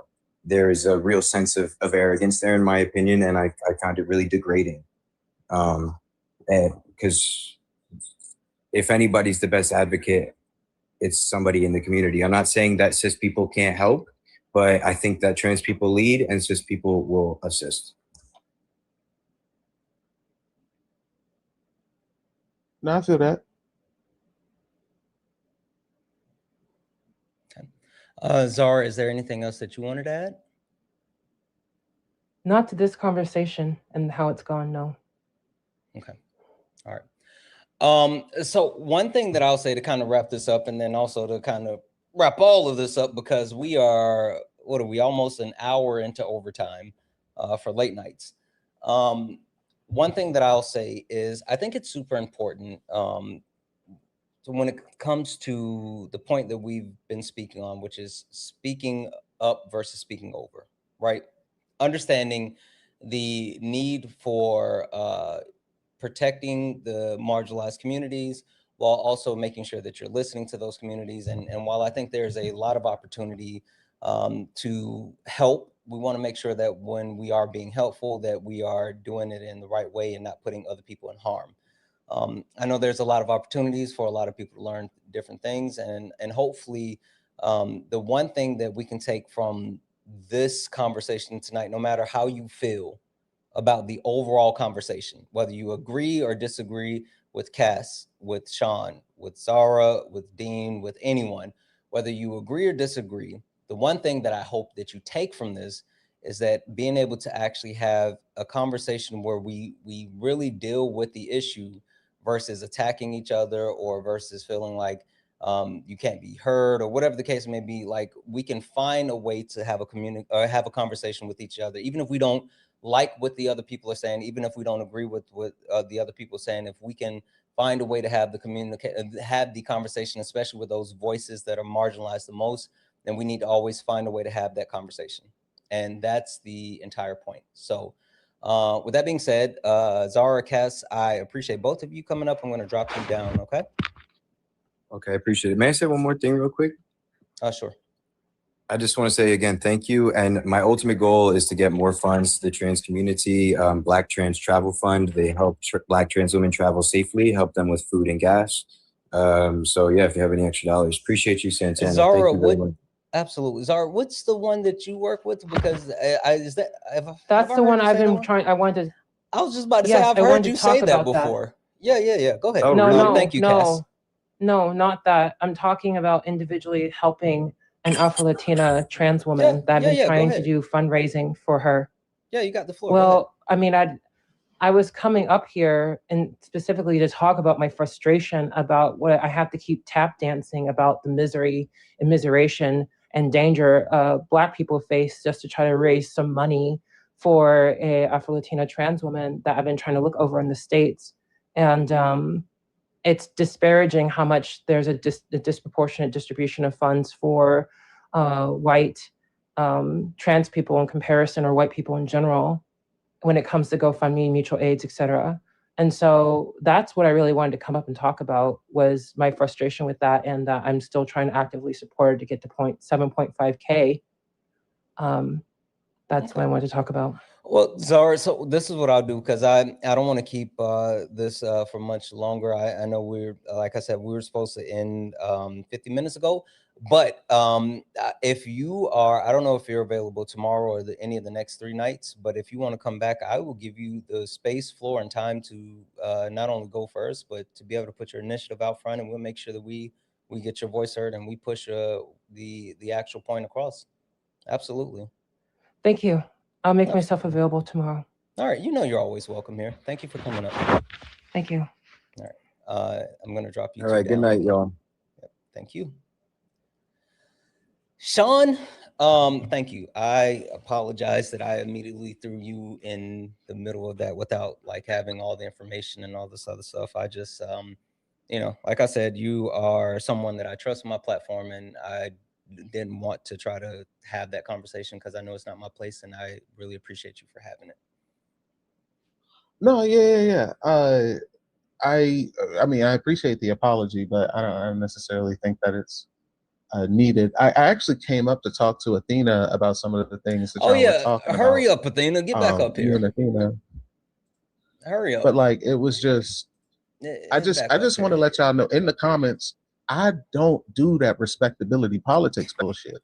Like, I just need y'all to know that shit. Did you Like, when I realize how wanna many know times I something, I let you really curse? do You wanna you know know something. where we're at right now, Sean, and I didn't say Oh, anything about right, you we on cursing. late night. My I fault. was My letting you fault. rock That's right. because I I'm said you sorry. got I it. apologize. I just know I you're good. apologize. I You're was good. frustrated. I ain't gonna hold you. I let was you very rock. frustrated I know. because I do like when I want to get to the point. I want to get to the point. I want to know what happened. I want to know what harm was happened. I want to know what we can do praxis wise in order to fix that. And you, of all people, you know, I don't really care about Dean, but I don't know what happened. I don't watch Dean's lives, so I have no idea what happened. So the only thing that I have to go on is what people say. And if you say that Dean had an op that you didn't like, that's not a real issue. But if you say Dean had an op that he chose over other trans people, like that's an issue. That's an issue. But anyway, the one whole thing thing I'll of say is like I think that I have never heard of this person prior to that happening, and I do think it was because like someone else brought the person up, and there was a comment made, and then the person came in, and you know how that goes. Like you say someone's name and they show up, and then you feel like you have to give them a space or whatever. And I think that was kind of like how it went downhill from that point. No, I hear that. And there's some people in the comments who I saw was like, I don't think that's what Dean was trying to do, whatever. I ain't say he tried to do it. I said he did it. Like you ain't gotta try to do something that's a little bit messed up, but or just messed up in general. But if you do it, you do it. I don't know what to tell you. Like it's shit happens. We gotta deal with it when we deal with it. But yeah, it was just I don't do that respectability politics stuff, bro. Like I'm not about to sit here and change my tone. I'm not about to sit here and be tone policed by people who just want to feel better about what it is that they were saying because they feel a certain way about a certain individual. Like I don't care. I don't care if you trust somebody. I don't care if you think that I should trust. I don't. Like I want to hear what they had to say, and what Kaz had to say at the end made a lot of sense. I wanted to ask you, Santana, to move on to this topic. I wanted to ask you, Santana, in the presence of Covey, I wanted to ask you, I hit you up on Discord the other night, right? Mm-hmm. All right. Did you, matter of fact, I don't know if you had a chance to figure out what I asked you. Did you figure it out? Just say yes or no. Not you yet. ain't gotta. No, not yet. Okay, not okay, yet. That's cool. Mm-hmm. All right. I'm trying to get together a team and I need y'all to be there. Well, like I know, Athena, you can't really be there, but it's like this diaspora war shit is getting on my last nerve. I'm sorry, this diaspora war stuff. This diaspora war stuff. I apologize. I'm sorry, Mama Jones. I'm sorry. No. It's not that. It's not that. It's just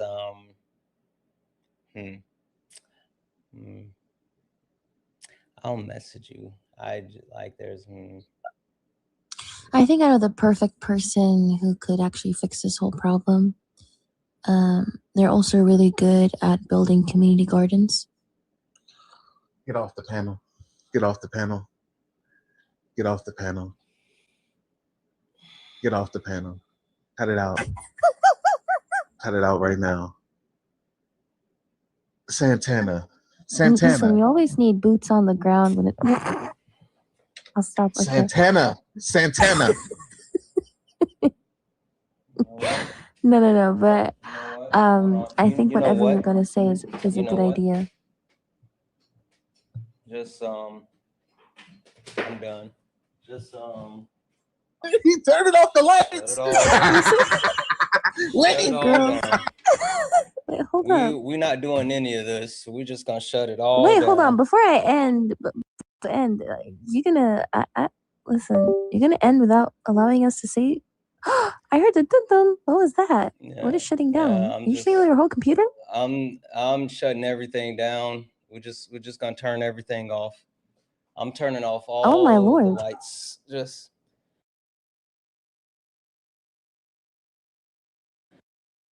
all the lights. Just all the lights. Just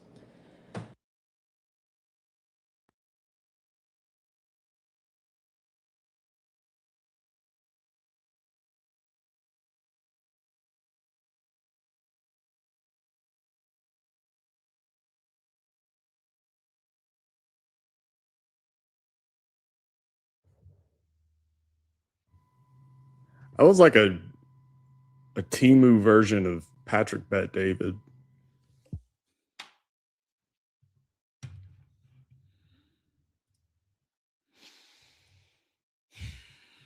I am. The fuck?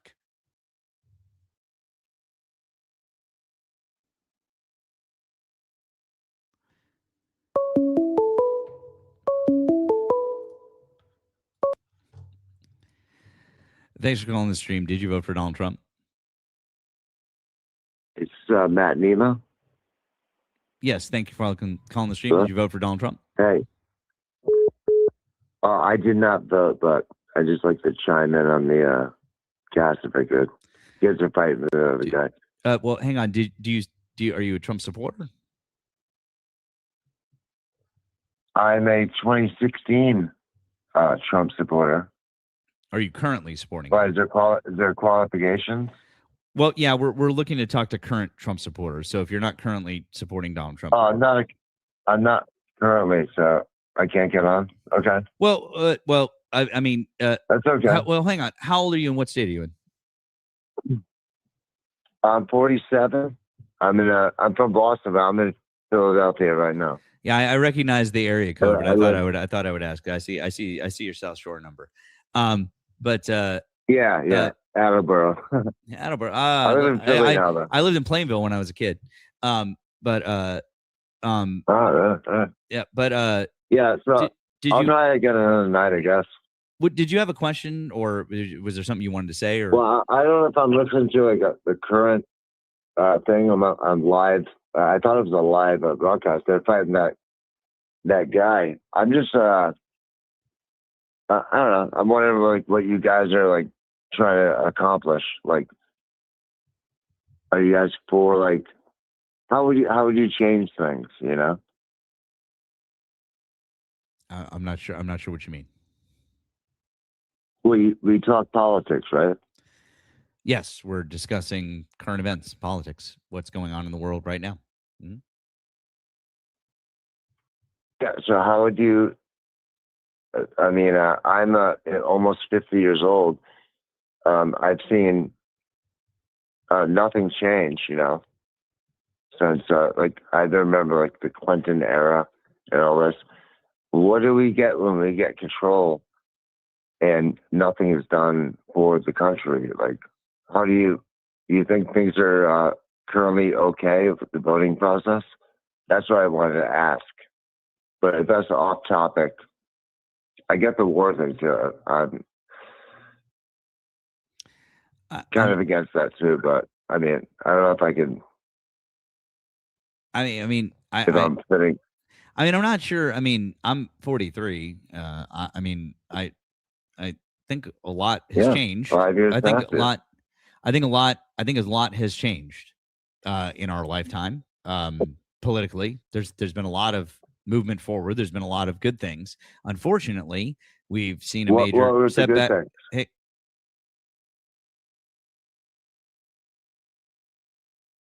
to fundraise for communities, especially vulnerable communities that are largely ignored or neglected, I think that a lot of people would have done so much more, because simply like going on TikTok and like talking about a topic is the bare fucking minimum. I'm gonna be honest. It's the bare minimum. It's like bottom of the barrel bare minimum. Like simply like, yes, it is very hard to host lives. It is hard to educate yourself and read up on things, yada, yada, yada. But simply going on TikTok and just talking is the bare minimum. And I feel like people, especially people who are more privileged, they definitely need to do more. And I think people need to fundraise, whether it is monthly, bi-weekly. If people know that they have a platform, a strong platform, people who are generous, people who are willing to donate, people who do have disposable income, right? Like people need to weaponize that, not necessarily weaponize that, but do something about it. People need to do something about it, because there are way too many neglected communities that are barely surviving. And for some people, it's existential. It is existential, right? I was talking to Papi Orion, and he told me, how much was it? I think it was like $72, or like, was it $100? No, $700. Sorry. $700 gives clean water to 55,000 people for a whole month. $700. And I'm pretty sure a person can raise that $700 in like an hour.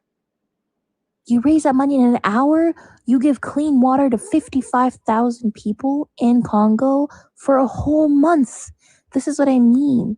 More people should be able to do these things, especially people who have platforms. They should be able to do these things. So the fact that they don't, I don't know. It's just a bit disappointing sometimes. But yeah. What were you going to say, Sean, though? Oh no, I agree 100% with that. I forgot what I was gonna say. No, you took with that though. I forgot what I was gonna say. I was gonna ask something, but I forgot what it was.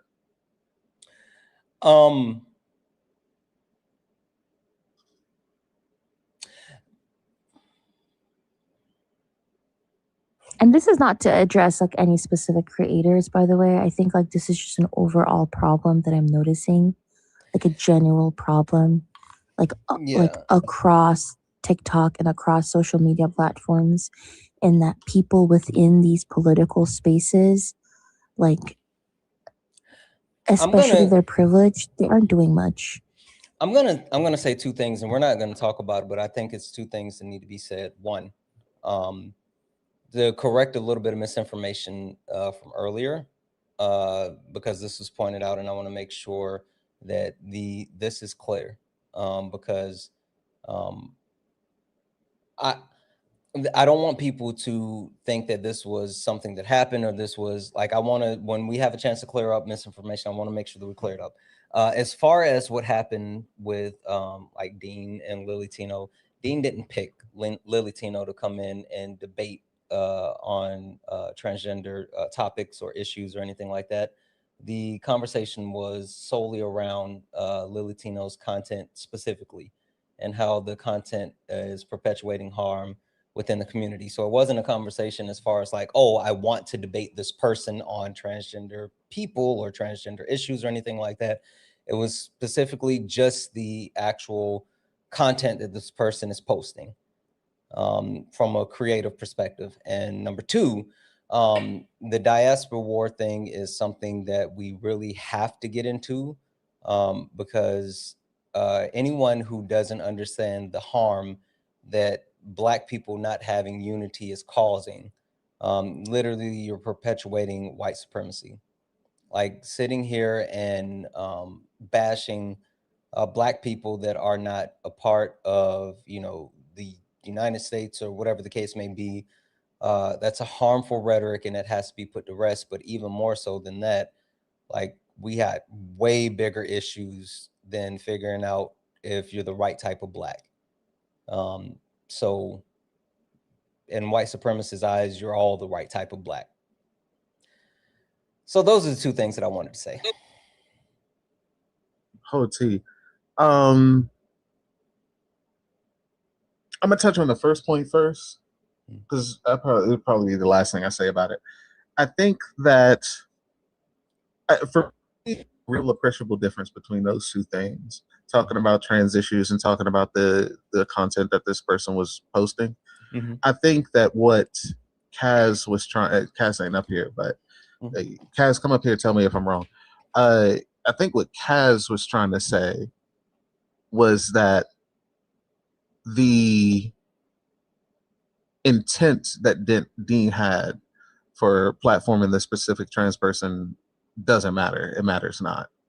Mm-hmm. The impact that it had was, you don't really talk to trans people, but when it comes to this particular trans person that you see kind of like an opportunity for, you're going to platform this trans person over all of these other trans people and, make some content and do whatever, get some money. I don't know, whatever is everything else that is implied that happens when you do that kind of content. And that is an issue. Like if you're saying like even if you don't mean to do it, like if you just like, oh, this is an opportunity to do XYZ, that opportunity still had a blind spot. You feel me? Yeah, absolutely. And I think that was valid. I think that part was valid. But just, I gotta tell you, the whole he had an op I didn't like, that wasn't it. Because I was like, if he debates, because in my head, literally what I was saying was in my head was, if he debates people, especially MAGA, if he debates MAGA on shit all the time, or stuff all the time, then obviously they bringing up trans people, and he's obviously debating them about trans people, and think he got transphobes on his live. So I don't understand the issue with him having a transphobe that is just famous on his live. Like if he do this all the time, but he don't do this all the time. So I was like, oh, so you go out your way to not do this, but you did it on this day with this particular okay, that makes more sense. But that's just what I heard. Kaz, come and tell me if I'm wrong.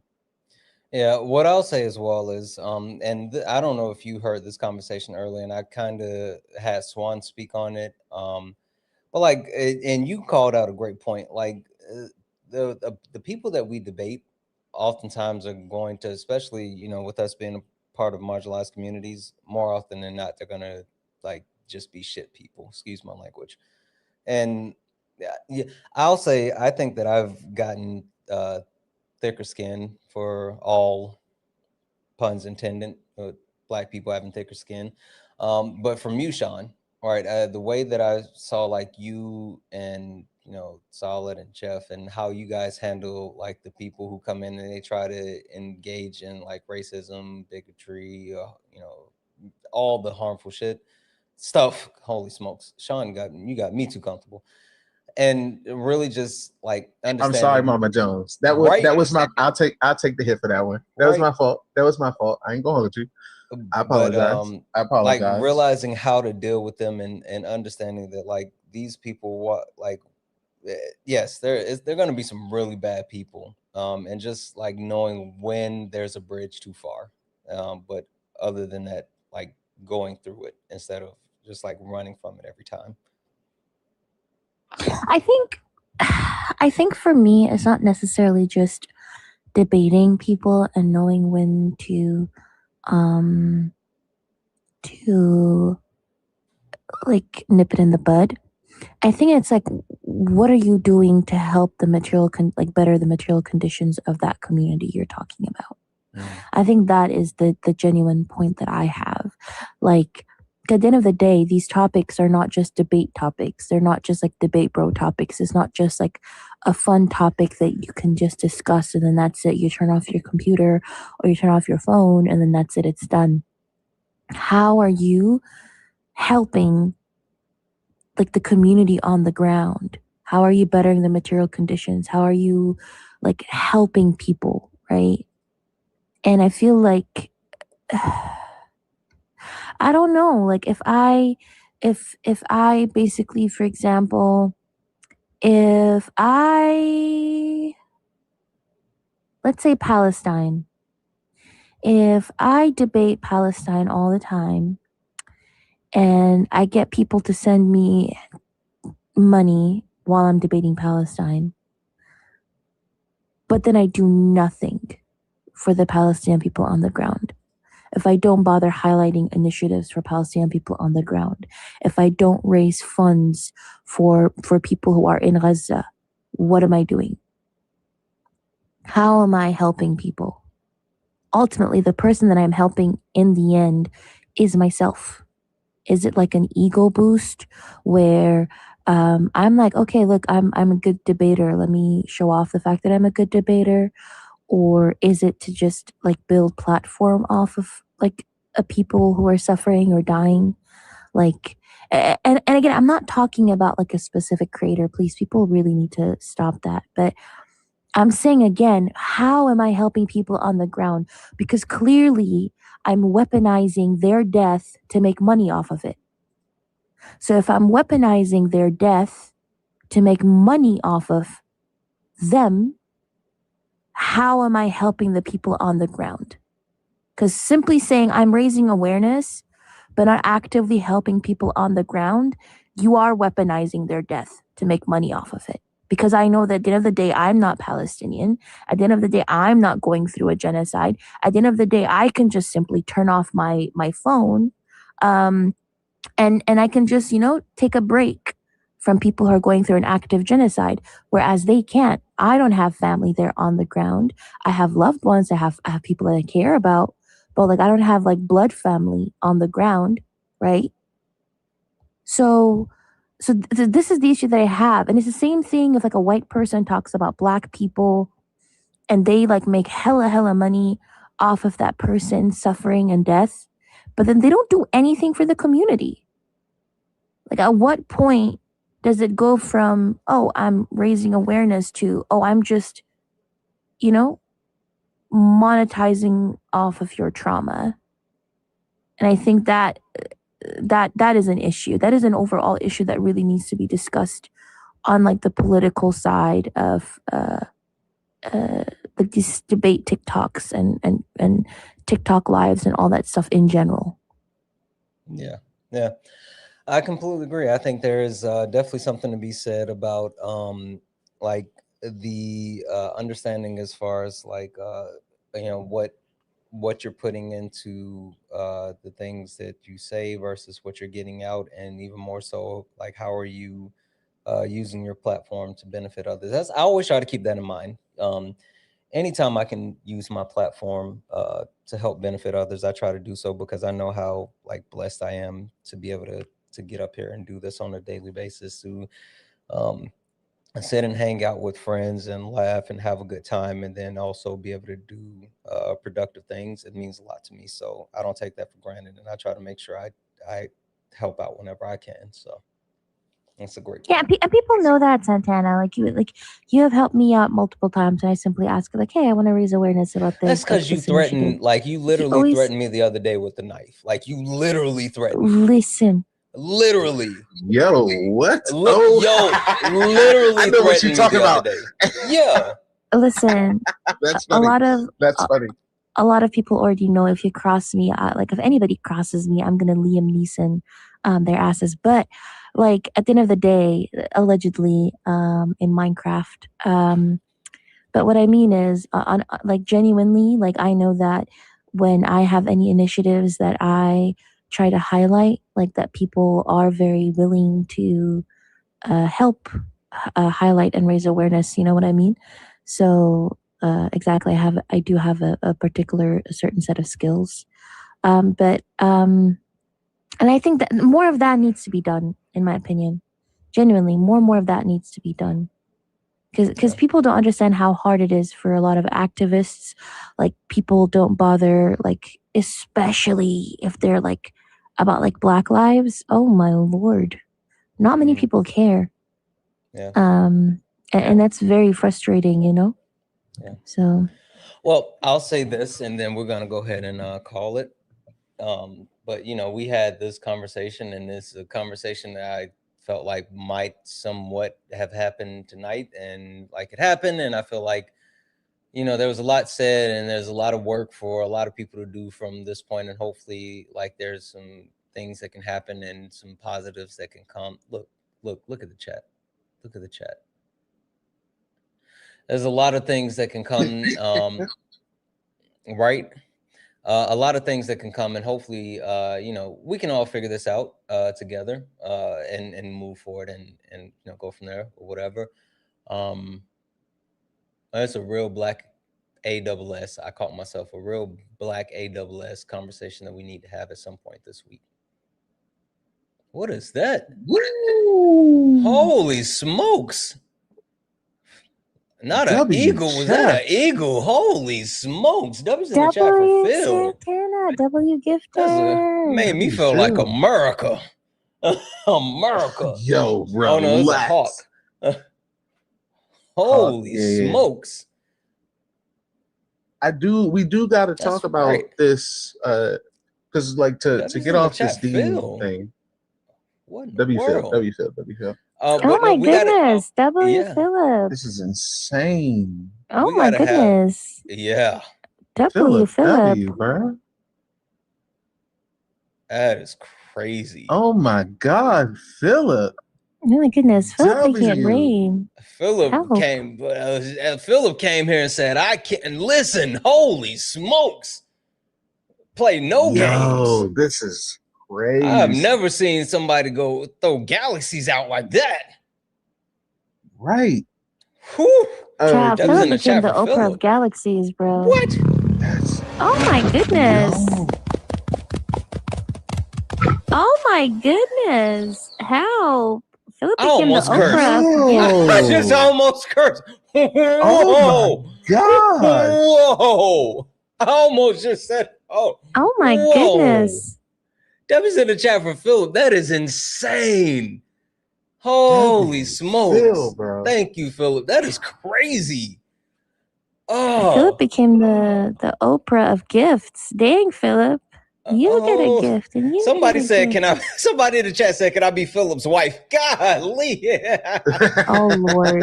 That is crazy. Y'all are weak in the knees. Stand up, y'all. What is this? No, that was way too kind. Thank you so much, Philip. Holy smokes, that is crazy. That Sean, I'm sorry, I gotta bring it down because it's gonna get like I'm so sorry. It was insane. Yo, to get away from this Dean's, because I really didn't even come up to talk about that. I came up to talk about this diaspora stuff that's been going on lately with foundational Black Americans, is what they call themselves, and just Black people in other parts of the diaspora or in Africa that Do you are mean not. also like Western Black people from Brazil? Oh, I'll stop. Yeah, I do. I actually do. There ain't no beating up. Listen. I really don't do the respectability politics. I will say names up this joint. Like I will go ahead and drop some. Not tonight. We don't have to say any names. But all right, for real.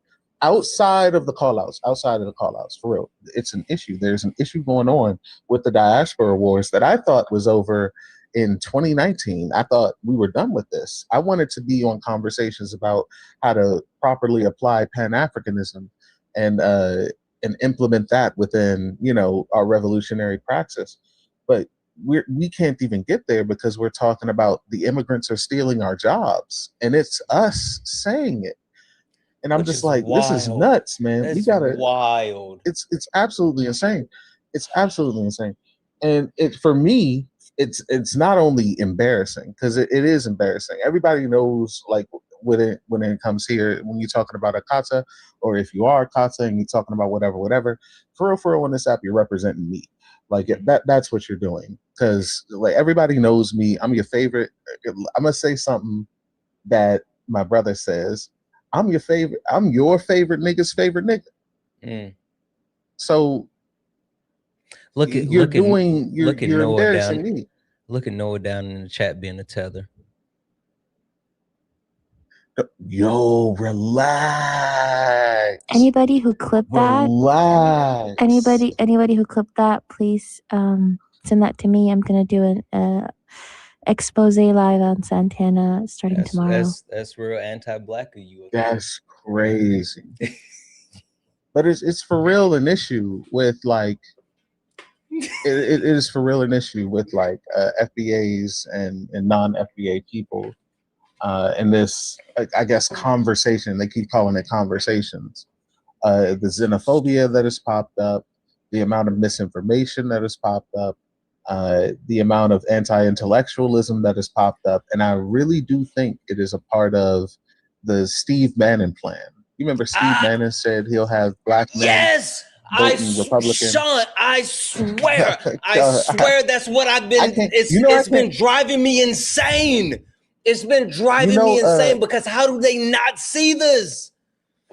Dog, it's you know what I can't find? I cannot find that Steve Bannon video. I used to be able to find it so easily, but now I can't find that Steve Bannon video, and I want to find it so bad. Stuff off the Which internet. video? And the Steve Bannon. What'd you I say, don't think I Devin? know that. I don't think I know that video. You haven't seen Steve it when Bannon, he said. Go ahead, Sean. It's a Steve Bannon video where he's standing in front of like a bunch of I don't know if it's interns or whoever it is, but he's kind of just talking to them and giving out like political advice. And in the middle of his political advice, he says, "I'm going to have black men voting majority Republican by the year," I think he said 2023. He said, "I'm going to have black men voting majority Republican by the year 2023." I thought it was like 2032 or something. It's something like that. But yeah. Maybe it's 2032. Maybe I got it thought it was backwards. like Either way, 2032. he said, maybe it's 2032. All right, cool. But he said he's going to have black men voting majority Republican. And a lot of people did analysis and breakdowns of this because like what he had said is that he's just going to tell them about the plans that they have as right wingers to talk about immigrants doing XYZ or criminals doing ABC or whatever else it is. And a lot of people did analysis on this, and it turns out that is the propaganda that they pushed out into our community. They pushed out immigrants are doing things to harm Black Americans. Criminality is doing things to harm Black Americans. All of these other things, and I really do think that this is a part of the Steve Bannon plan. Yeah. Like, I don't know if Steve Bannon is still behind it because he's not. I don't think he's in cabinet no more. But his plan was this, and it feels very much like that because there's nothing different. Sean? Like, there's literally nothing different. Fuck it, we're already in overtime. I know for a fact my mom is asleep. It makes my ass itch, and to listen to them speak, like it is. Oh, I hate them so much. I hate them so much. I hate them. They make me crash out every time. I hate them so much. This is why you had apps promoting the manosphere. First of all, I just wanted to say, Santana, you don't have to expose Noah like that. Not many people know that he is biologically a liberal from his mother's side. Not many people know that. But I was gonna say, I think like this is precisely why a lot of manosphere content was being promoted, because the manosphere is most definitely like an alt-right pipeline. And why they put like Black and brown men's faces. Andrew Tate, he's biracial Black, Sneeko, if I'm not mistaken, is not white. Funky and Unfit are also not white. You know, like a lot of these popular manosphere creators are Black and brown men. And that is because they wanted to lull Black and brown communities into fascism on purpose. So I do agree. I do think that there's a reason as to why the manosphere was being promoted. because they also actively try to push people into voting right wing. The fact that Nick Fuentes is being normalized now because the dude just at one point in time said, "Well, I don't think babies should be unalived in Gaza," and now everyone's like, "Oh my gosh, this guy's our liberation king, woke king, W Fuentes," and I'm just like, what is happening? Tariq Nasheed, I would like to see who pays that man, because that man has to be a psyop as well. You know what? I'm so happy. I honestly don't know who that is. Like, not gonna hold you. I'm Tariq so happy. Nasheed? I'm so happy I don't know who that is. I've seen that name a couple of times. I'm so happy. Like, when I tell you I live in my own little bubble sometimes, I'm so happy I have no idea who he actually is. Tariq Nasheed is a very famous Discord mod. Oh, okay. I always think about very, Tariq from very famous Discord mod is actually hilarious to say. That is actually hilarious to say. I always think of Tariq from what's Abbott Elementary. No, do not do that. Do not That's who bring I Abbott think of. Elementary into That's this. the only Tariq. Either Do that or not Power. bring Like, those are the Abbott only Elementary Tariqs I into know. this. Literally, those are the only Tariqs I know. Now, why the hell would you do Quinta like that? Do not bring Abbott Elementary into this. But I was just joking. Tariq Nasheed is like the head of like the FBA movement online. Yeah. Like, he spearheaded it. I don't know if he's a founder He's big on of Twitter. it. Mm-hmm. He's real big on Twitter, on on YouTube for the longest time. I gotta go fight that nigga. Yeah, Tariq Nasheed, Candace Owens. I don't know why anybody's listen. When she opened up that video saying "Dear Erica," she kind of low-key ate with that. I sat down with my popcorn and my wine to like watch that video. But other than that, I don't understand why Candace Owens as well gets promoted. The fact that Tucker Carlson sat there praising like FBA for wanting to you know what I mean? Like the online. Now, when I say FBA, please do not take this out of context. I'm not saying African Americans as a whole. I'm talking about like the movement, you know? Yeah, the xenophobic movement. The fact that Tucker Carlson was promoting this xenophobic movement, because they know that a fragmented people are very easy to conquer and to rule over. That's what it is. Yeah. I just want to say, how long have we been live now? What is this? Go ahead and wrap it up. Go ahead and wrap it up. Hold on. Wait, because I'm gonna say something. I want to make sure everybody know when I say this. Like, I want everybody to hear this. Because we're, chat. Just an FYI. I'm taking these hours out of tomorrow's check. So we're an hour and a half over. Expect a 30 minutes late nights with Santana tomorrow. So tomorrow we're only doing 30 minutes of late nights with Santana. 30 minutes is crazy. I'm taking it out of tomorrow's check. Like, I don't know what you guys want me to do. Like, we got 30 minutes for late nights tomorrow. We can wrap it up. I'm sorry, y'all. I'm sorry. This is my fault. All right. All right. I'm gonna let you both go. Wait, anything either one of you want to add or anything before you go?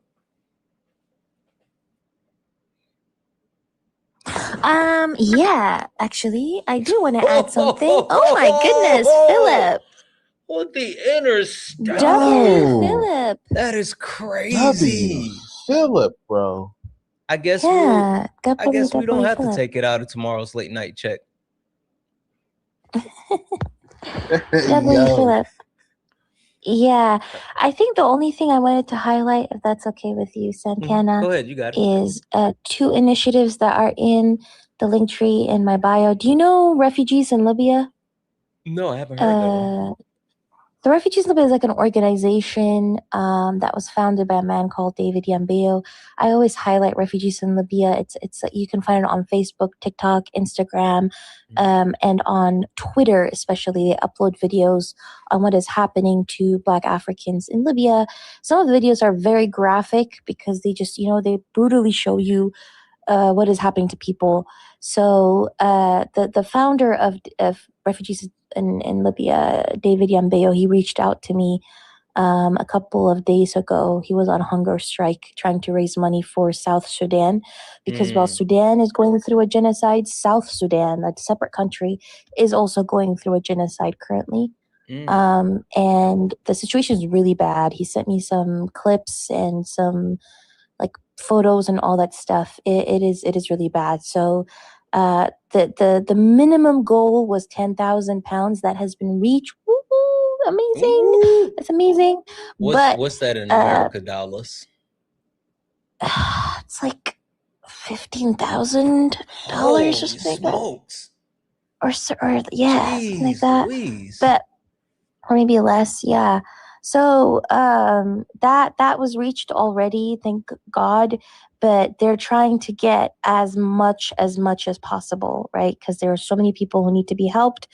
It's really bad, and also USAID getting cut off, which foreign aid is used as like a soft power and to exercise control, but just simply cutting it off without allowing the people some time to be able to become self-dependent when 70% of South Sudanese population is dependent on foreign aid was a complete disaster, right? So for that particular reason, a lot of people are starving to death and also actively being unalived. So I wanted to talk about that. That is in the first link. People in the you were just about to say it. Go ahead. People were just asking how can they help. Can you I was gonna say can you repeat Yes, it how again? can you help? You guys know every time I bring you a topic, I tell you guys how to help as well. There's a link in the link tree in my bio under the category South Sudan. That is the link. By the way, the current president in South Sudan who is doing this to his people is backed by the UAE, by Israel, by America, and by the EU. So he's fully backed by these Western countries and Western allies to do this and use chemical warfare against South Sudanese people, by the way. So I highly implore you guys to read more into that. And the second thing I wanted to raise is the under the Free Eritrea section, there is a Feed Eritrean Families part. Now, this was an initiative for Ramadan, but Ramadan is done. Eid Mubarak, by the way, to every Muslim. But the Eritrean families are still starving. They are in Sudan and in Egypt. A lot of people just generally neglect Eritrea and Eritrean people. They don't really talk about them. It doesn't mean that they are not also a part of the genocide in Sudan. It wasn't me. That initiative, the goal is almost reached with that one too. It's to feed Eritrean families, vulnerable Eritrean families who are stuck in Sudan and also in Egypt. So these two initiatives I really, really wanted to highlight, especially the Eritrean one. Like, I don't know, bro. It should be a crime. Like, I'm not gonna lie. Like, Africans generally are neglected, but when it comes to like Eritrean refugees, there's just like this extra level of neglect. Like remember when I told you about what's happening in Egypt, Santana? With regards to people getting detained. And I looked up the Amnesty International report on the situation. They didn't even mention Eritreans. They were just like, oh, Sudanese refugees and Ethiopian refugees are being detained. But they didn't mention the fact that more than 3,000 Eritrean refugees were detained and 2 children were unalived in just like in less than a month, right? They didn't mention that. So, and even during the Sudanese genocide, like right now, people do not mention the fact that Eritrean people were also targeted in Khartoum, refugees. And then during the Tigray war, they didn't, and genocide, they didn't even mention that Eritreans were also actively targeted.